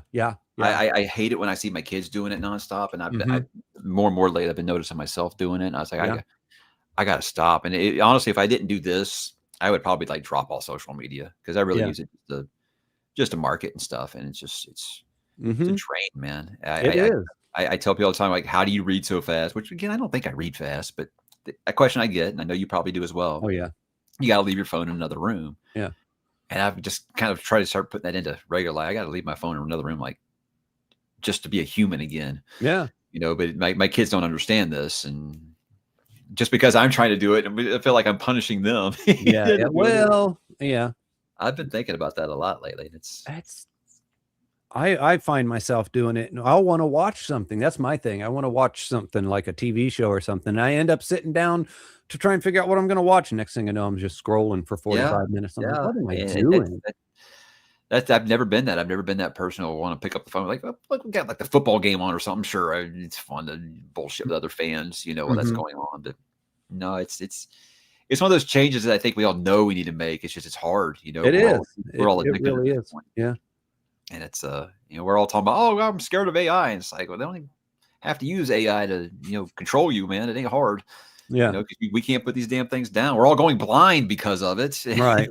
You know, like, I have to wear these freaking everywhere now because you know, we shared our screens so damn much. And well, I was going blind long before I had a phone. So my vision was, but it wasn't like now where I'm like, man, I can't read my bookshelf from here. No. Yeah. I was 16 and I'm basically blind at this point. I have contacts in, or my glasses are thick at this point. Yeah, I had LASIK in my 20s, and that eventually wears off. That's what they don't tell you. It eventually wears off. Yeah. I feel like all these things we know that are bad for us, and we still just keep doing it. You know, it's a shame. It is a shame. Yeah. All we can do is try to hope they correct it down the line. Good luck.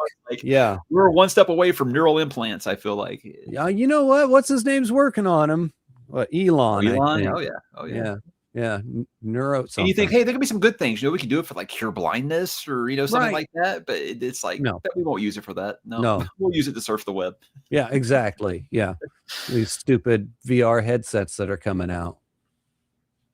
I'm sorry, I completely brought the conversation down. It's just something I've been thinking about a lot. That's okay. That's all right. You see audiobooks in my future? Yeah, yes. That's what I said. I'll probably have to learn once my eyes go for good. Yes. You'll learn. It's okay. You know, my wife read East of Eden this past year, and it just sounded so batshit crazy. I don't know if I'll ever read it. Like, it doesn't sound, but she didn't say it was bad. She's just like, every time she would tell me something about it, like, this is the same book you're talking about right now? You ever read any Steinbeck? No. I haven't. It just sounds like completely freaking out there, but a lot of people say it's amazing. It's amazing. But Count of Monte Cristo, now I can't say enough about that. That's the quintessential tale of slow rolling your revenge, man. It's really good, but it's long. It's very long. I have not read that one either. I haven't read either of them. The thing was, we read the abridged version of Count of Monte Cristo in high school, and I had no idea it was the abridged version. Yeah. At the time, and then when I got to saw the real book, I was like, "Why is it like 1,600 pages?" And then I read that one. It's amazing. Huh. I have to read that eventually. I've been working my way through classics. I read just Dracula and Frankenstein just this year, both of them. Do you like them? Oh my God, yes. Yeah. They're wonderful. I am in the camp of, not that you need to have, winners, but if I were to pick, I would have to say that I think Frankenstein is the better book.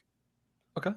All right. Which I think the thing with Frankenstein is that most people expectations when they go into reading Mary Shelley is they're expecting what they've seen in Hollywood. And it's like that's not what Frankenstein's monster is, like at all, not even close. That's not what that story is. So when they go into that, realize they're just two guys having a conversation. Basically, they have no idea, and they're like, "Oh, it's boring." That's what they feel like. And I'm like, you just don't. You got to think about where was the world 200 years ago. The fact that she had to hide her real name because we can't be having no women writing no sci-fi stories. Create a sci-fi, basically. That's the linchpin that started it all. Yeah, I'm glad you read it. I'm glad you liked it, because I hear a lot of booktubers will read it for the first time. I'm like, I don't understand why this is popular. And I'm like, I loved it. The whole conversation and what it was, and just the story of the monster. And that when he first shows up, like halfway through the book, after he's been abandoned and everything, when he first shows up and he's just like launches into his speech, and he's so eloquent and well-spoken, and it's just such a fascinating, I don't know, like you don't think of the monster being what he is and the way he's presented in that book. I was like, this is amazing. I loved it. And just the message that it's trying to tell you, and the moral story that you get from it. I don't know. I thought I came out the other side of that one going, I think I like this better than Dracula. Yeah, I can see it. I expected a narrative, where Dracula is very much epistolary. It's very hard read for a lot of people. Yeah. I like the Doctor and a Tall Man argue about who is more depressed and lonely. It's great. It really is. Yeah. Plan to read 3 Musketeers this summer. Like I did Musashi. Oh, I convinced Heidi to read Musashi too. She loved it. Heidi, I broke Shogun into 3 months because it's so long, and I didn't want to, neglect everything else. I basically didn't want that to be the only thing I was reading on the channel for 3 months. Yeah. Well, I'm just saying. I'd tell you on Gormenghast, but I don't know if that's your thing. I get that quite a bit too. I have the trilogy, and I've been warned that it's not completed. It's an incomplete story. I think it's fine. It's complete. He was unwell. I think he was getting some type of early onset dementia when he was writing something. I forget what he had. He had some type of illness when he was writing the 3rd book, and it was shorter, and it's a little bit different than the other 2. And then he passed away, and they released it. I think they had to edit it and release it posthumously. And then it just never went anywhere after that. But I wouldn't call it incomplete. Is weird. It is. It's very weird. You leave Gormenghast, and he goes out and kind of travels in the world, and it's way different than the first 2. I thought it was great. I loved it. I love all 3 of them. I heard you talking about that. You said you wanted to talk about those books on the channel, and you kind of searched around. So like, nobody's talking about this, and you're like, oh, this is going to do terrible. Yes. That was me. I was like, nobody's talked about Drizzt. What am I doing? What am I doing? Yeah. And it was like, apparently someone needed you to do that, because that video had like 60,000 views. Like, really? For Drizzt? Okay, yeah. So it's nice when that happens. Like people have been waiting for you to talk about it, but it's always hard being like, what's that series everybody loves no one talks about? Yeah. It's just I've given up on trying to figure out what will and won't do well on YouTube. I put out Gormenghast, and it did like 20,000 views right off the bat, and I'm like, what? Like, I don't get 20,000 views on a book review. And then I put out Suneater books, and they just tanked. Nobody. And I'll look at somebody else's channel, yours or somebody else, on a Suneater video, and they will do just banging numbers. I put one out, nobody shows up. I'm like, this is so weird. Because it's like, whoa, this guy was talking about Suneater like 4 years before everybody else. Let's go in. So those videos kind of took off after the series blew up much more. But I have that with several things. I think it's gonna. I thought for sure, well, One Piece is gonna be a grand slam for me. Look at everybody else. Nothing. It didn't move the needle at all. So that's just I jump on something that seems, I don't want to say trendy, but popular, and I'm like, huh, I guess that's not what people come to my channel for. That's for sure. So like I said, I've just given up. And I had the thing with Stephen King where it's like one video would do like crazy good and the next one nothing. You know, with Stephen, like you would think Pet Sematary is one of his most popular. You think that'd be like a big one for me? Not really. It's not really that big, not that big for me. But you know, like The Stand, huge. Right. The thing was, when I did The Stand, I had planned on doing Into the Multiverse, where I was going to go publication order and do those, you know, one a month at the time. That's what I was doing. Yeah. And I put out The Stand. I'd already had this pre-planned before lockdown. Yeah. And my review for that came out like the month of lockdown. So I think that's why that video took off so well, because people were interested in this, because people thought it was Captain Trips. You know, they thought everybody was going to die. For sure. So, yeah, it's nuts. No, I don't have any plans to read Book of the New Sun. Yeah. Oh, where are you seeing this? Christopher Rocket convinced me to read Book of the New Sun. Yeah, no. Christopher has to explain his books to me. I'm pretty sure he knows. New Sun's going to be too much for me. I did a top 10 fantasy books ever, and it was my number one. Just really? Yes. It's so good. I don't know if, once again, I don't know if it's for you in particular, because it's like a guy, an unreliable narrator. I know how much you love those. I can't get enough of it.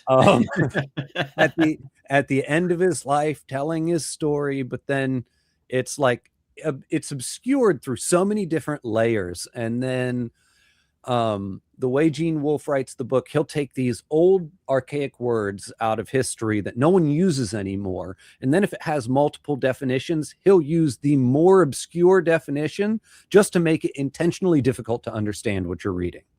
Like, and that immediately throws so many people off that he's trying to make this hard for you to understand. I think I get sold it bad is people are like, oh, if you thought Malazan was dense, just wait until you read Book of New Sun. Not even Gene Wolfe knew what he was talking about. Like, not the best sales pitch. No, it's not. But I don't know. It's so good. I don't know. I was locked in. It's my favorite. Well, one of my favorite books ever. No, Heidi spoiled the Dark Half for you. Oh no. What? She said, "What's your next King book?" I thought you'd read them all. I might have spoiled the Dark Half for you. What? No, I haven't read the Dark Half. I mean, if you spoiled it for me, I missed it, so it's okay. I tell people a lot of times there's a lot of spoilers, like out of context, they don't make any sense, or we won't remember. You know, you guys remember how many comments we get and read and stuff. It's sometimes you just. Well, when I do my TBR videos, I'm like, look, I don't think this is going to ruin anything for you, but if you don't want to know anything about it, I get it. Yeah, I get that a lot. Kellen's been around a while. He knows my likes and dislikes. Yeah. Kellen, look at this news. Yeah, it's a fever. He doesn't think it's for you. Yeah, I always say if I have to read like a study guide along with the book, it's probably not what I'm looking for right now. So that's not how I did it either. I just kind of read it and I grabbed what I would grab, and if I missed it, I missed it, and I just kept going. And then I would catch something in like, it was something, I forget what it was, I read in book 2. And as soon as I latched onto it in book 2, I was like, wait a second. And I started thinking back to book 1, and I started putting things together, and like an object that had an effect that I like, because that was like my ups and downs with Malazan. It's like every time I'd find a plot that I really loved, you would kind of get away from it. Yep. And then I find another one. Okay, well, I'm really getting you. Oh, that character's gone now. Okay. Yeah, I think Malazan was just like the biggest peaks and valleys series I've ever read, where I'm like, enjoyment up here, and it's like, what am I doing? And it's, oh my god, this is incredible. What the hell is this? Why, oh my god, he's starting over again. Midnight Tide. I remember being like, I can't believe he's doing this again. And about halfway through Midnight Tide, like, this is incredible. You know, it's a really incredible book. And then Bone Hunters, probably my favorite book I've read in that series so far. And the Reaper of Gale kind of killed my motivation, because it was 1,200 pages of him telling me that I was getting Tyson versus Ali, and I didn't get Tyson versus Ali. No, you don't. No, you don't. Yeah, I thought it was the weakest of all of his books as well, and the ending's good. I liked the ending in that one. I think it's. I'm going to find out. I'm going to pretty well worth it. You've force myself to do it next 3 year. more to go, right? The last 3. It'll be my 3rd attempt at Toll the Hounds. Jeez. And I think the hardest thing for me with reading Malazan is everyone will tell you, don't worry if you don't understand. Yeah. That's very hard for me to do. It's very hard for me to accept if I don't get what's going on. Oh, just trust the process. But I learned enough to do that Malazan. I'm like, I feel like I'm doing my first reread of Malazan while I'm reading it the first time because that paragraph made no sense. I got to read it again. Yeah. But I think with this, I'm just going to say, okay, Told the Hounds. I'm just going to go for it. Just say, who cares if you don't get it, man? Someone will explain it to you, and you know, maybe it'll click. I don't know. Like I said, I didn't understand it the first time I was reading it. Why would I understand it now? Right. Yeah, that's how I just roll with it. Just go. It's okay. Don't worry about it. Where do you land on like the last three? I know people are pretty divided on 9, and most people seem to dislike 9.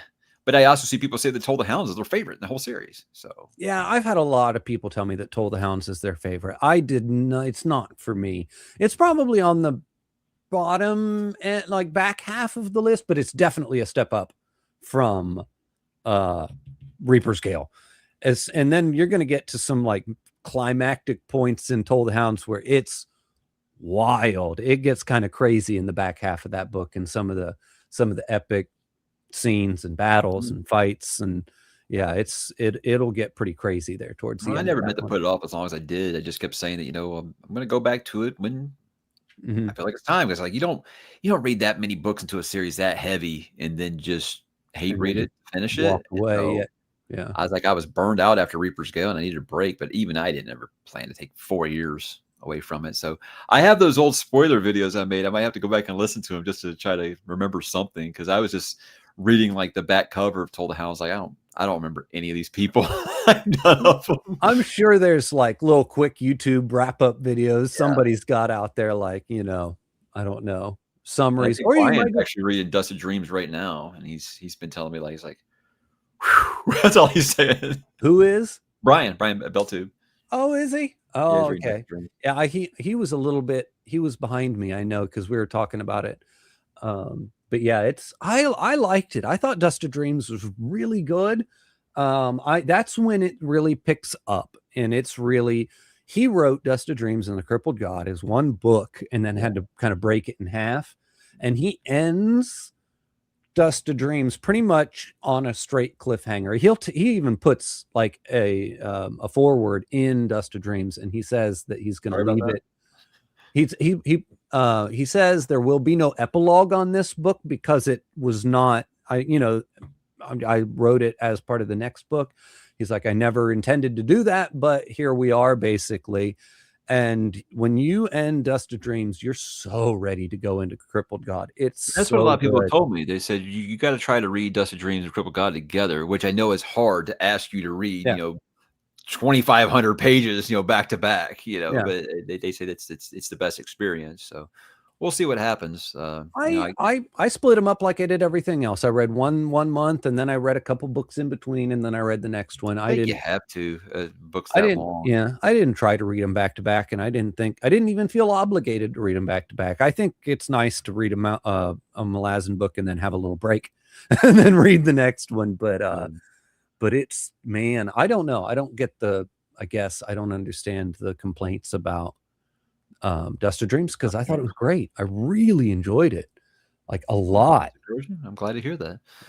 Yeah. I mean, there's lots of people, like I said, that but Dead House Gates is when a lot of people bounce off the series, and for a while that was my favorite book in the whole series.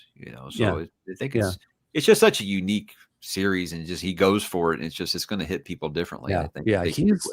He's going for it in a way most authors are not. Yeah, he's just pedal to the he was pedal to the metal on just about everything, and he was going hard on the writing and the prose and man, it was so good. I loved it. That seems like a lifetime ago I started that series. My gosh. I think I burned through it one a month for a year. I read that whole series in less than a year. That's incredible. Yeah, it was a lot. So I think Wheel of Time took me like 13 months, but I was taking big breaks between those. Yeah. I don't know. I think it's like a comment I get like all the time. I made a video saying I'm going to finish Malazan eventually.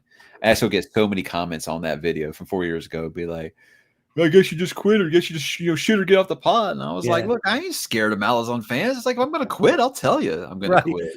Get there eventually. Damn it, leave me alone. So I was like, I took like a 6-month break on Wheel of Time, and I was fine. I got people tell me I wasn't going to finish that series, but again, 4 years was much longer than I expected. So that's why I made sure I got it on the list this year. Yeah, well, you better get it in there. I People hope. will be mad at you. They're gonna be mad anyway. But I know. I was actually hoping that the broken binding editions would be, that Toll the Hounds would be out before I get to it, but I don't think it's going to. I think they just put out 4 through 6, so maybe it might be close. I don't know. The next 3 are coming. Yeah, because that'll be pretty much where you're at, isn't it? I don't know how they're going to print 9 and 10. Those are massive books, man. As maybe they did to Green Angel Tower, they did it in 2 volumes. So I don't know. Maybe they'll do Cripple God 1 and 2. Who knows? I don't know. They did. All the Dandelion Dynasties got 1, and that last one in that Speaking Bones is huge. I forget what was it weird to you that I said I think Grace of Kings was absolutely amazing, but also incredibly frustrating? Who you said that, or I said that? I said that. Oh, okay. Probably.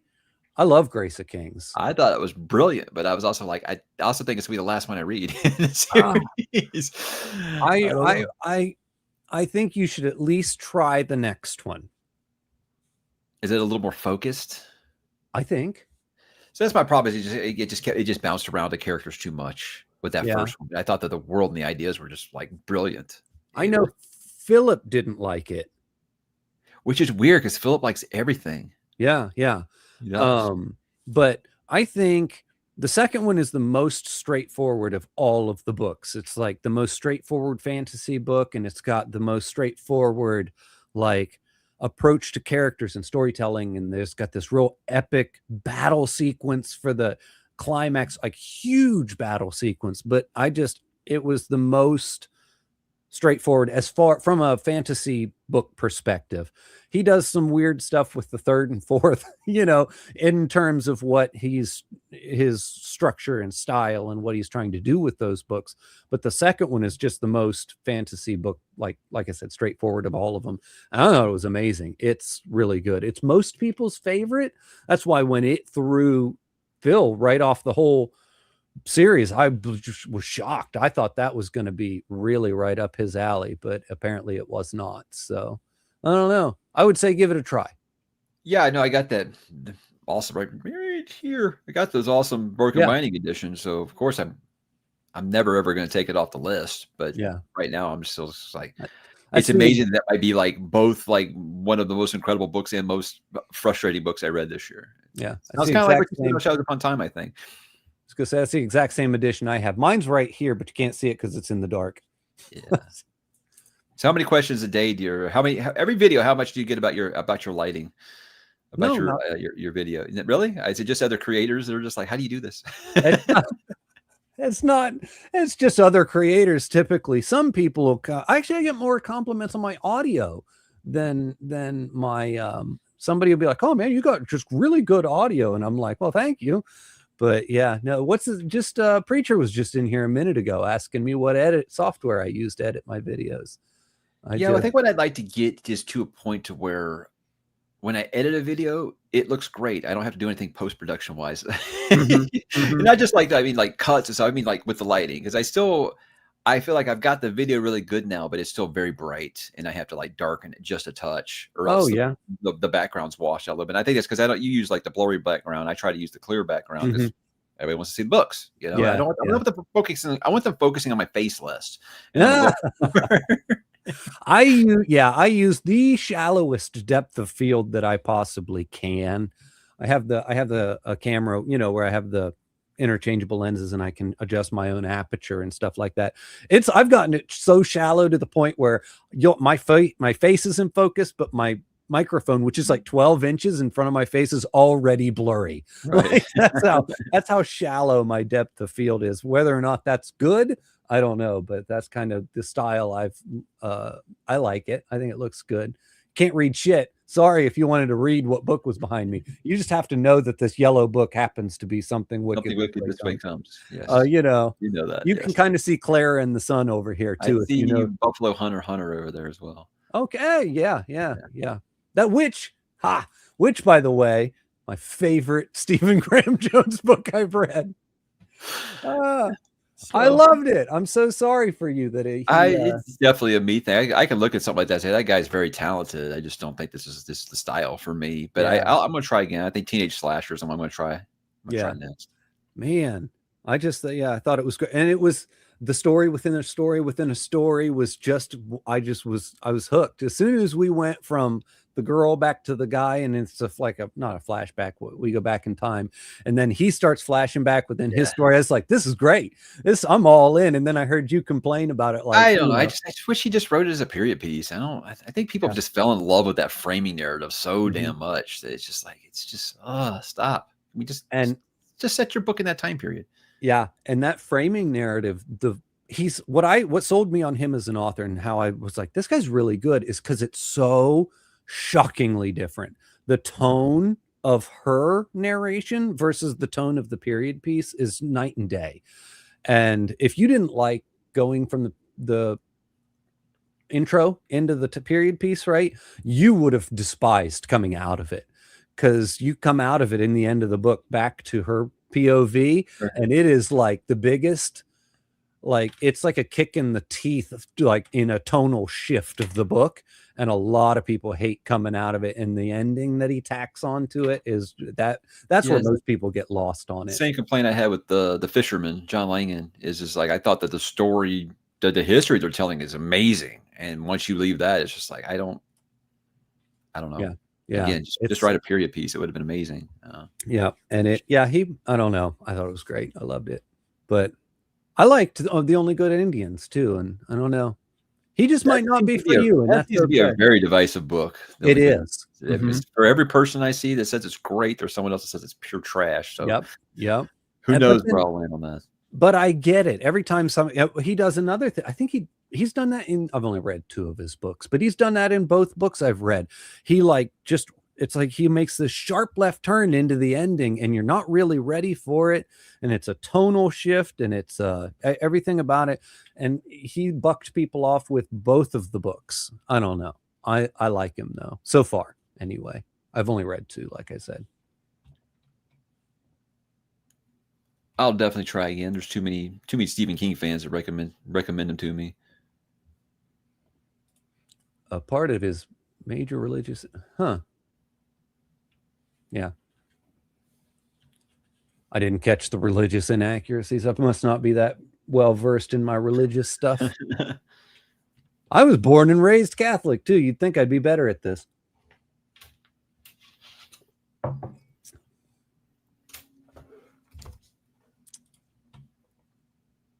Okay, well, my wife is telling me it's time I should probably get going. So, but hey, thank you so much for the invite, my friend. Hey, no congratulations. Thank you for being here. I appreciate it. And anytime you want to chat again, man, just let me know. All righty. I might send you another invite. I'm sure I will at some point. Have a great night. Why I said might. Bye, everyone. See ya. All right. Where are we at? What were we doing here? I need to pick up Roadside Picnic back up soon, and my next PKT will be a Scanner Darkly. Both of those are perfect, wonderful, amazing books. Roadside Picnic is that? I'm assuming that's what you meant by that, and it was great. A Scanner Darkly is amazing as well, Heidi. That's like peak Philip K. Dick. Actually, I think he considered that to be the greatest book he ever wrote. He called it his masterpiece. I don't know if I would say it was my favorite, but it was his. Anyway, all right, guys. I might wrap this up here and jump on off myself. Teenage Slasher, what are you saying? Is so much fun. I love his unique prose in that book too. I want to get into some more of his, I don't know if you'd say contemporary stuff, modern, or I don't know, his weird horror movie slasher stuff, because so far I've read The Buffalo Hunter and The Only Good Indians, and those feel more like, I don't know, Native American pieces than his slashery stuff. I don't know. I'm excited to try him though, eventually next year at some point. My TBR is insane though.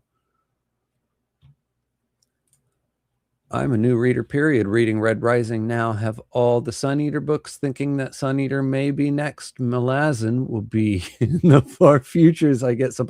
Yeah, I wouldn't probably go straight into that one because that is a much more difficult series to read, and the prose, and it's complicated. Everything about it's complicated.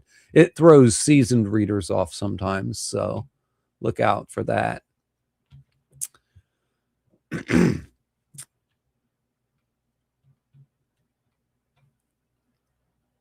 Congrats, John. Glad to see you enjoying getting slammed with. Just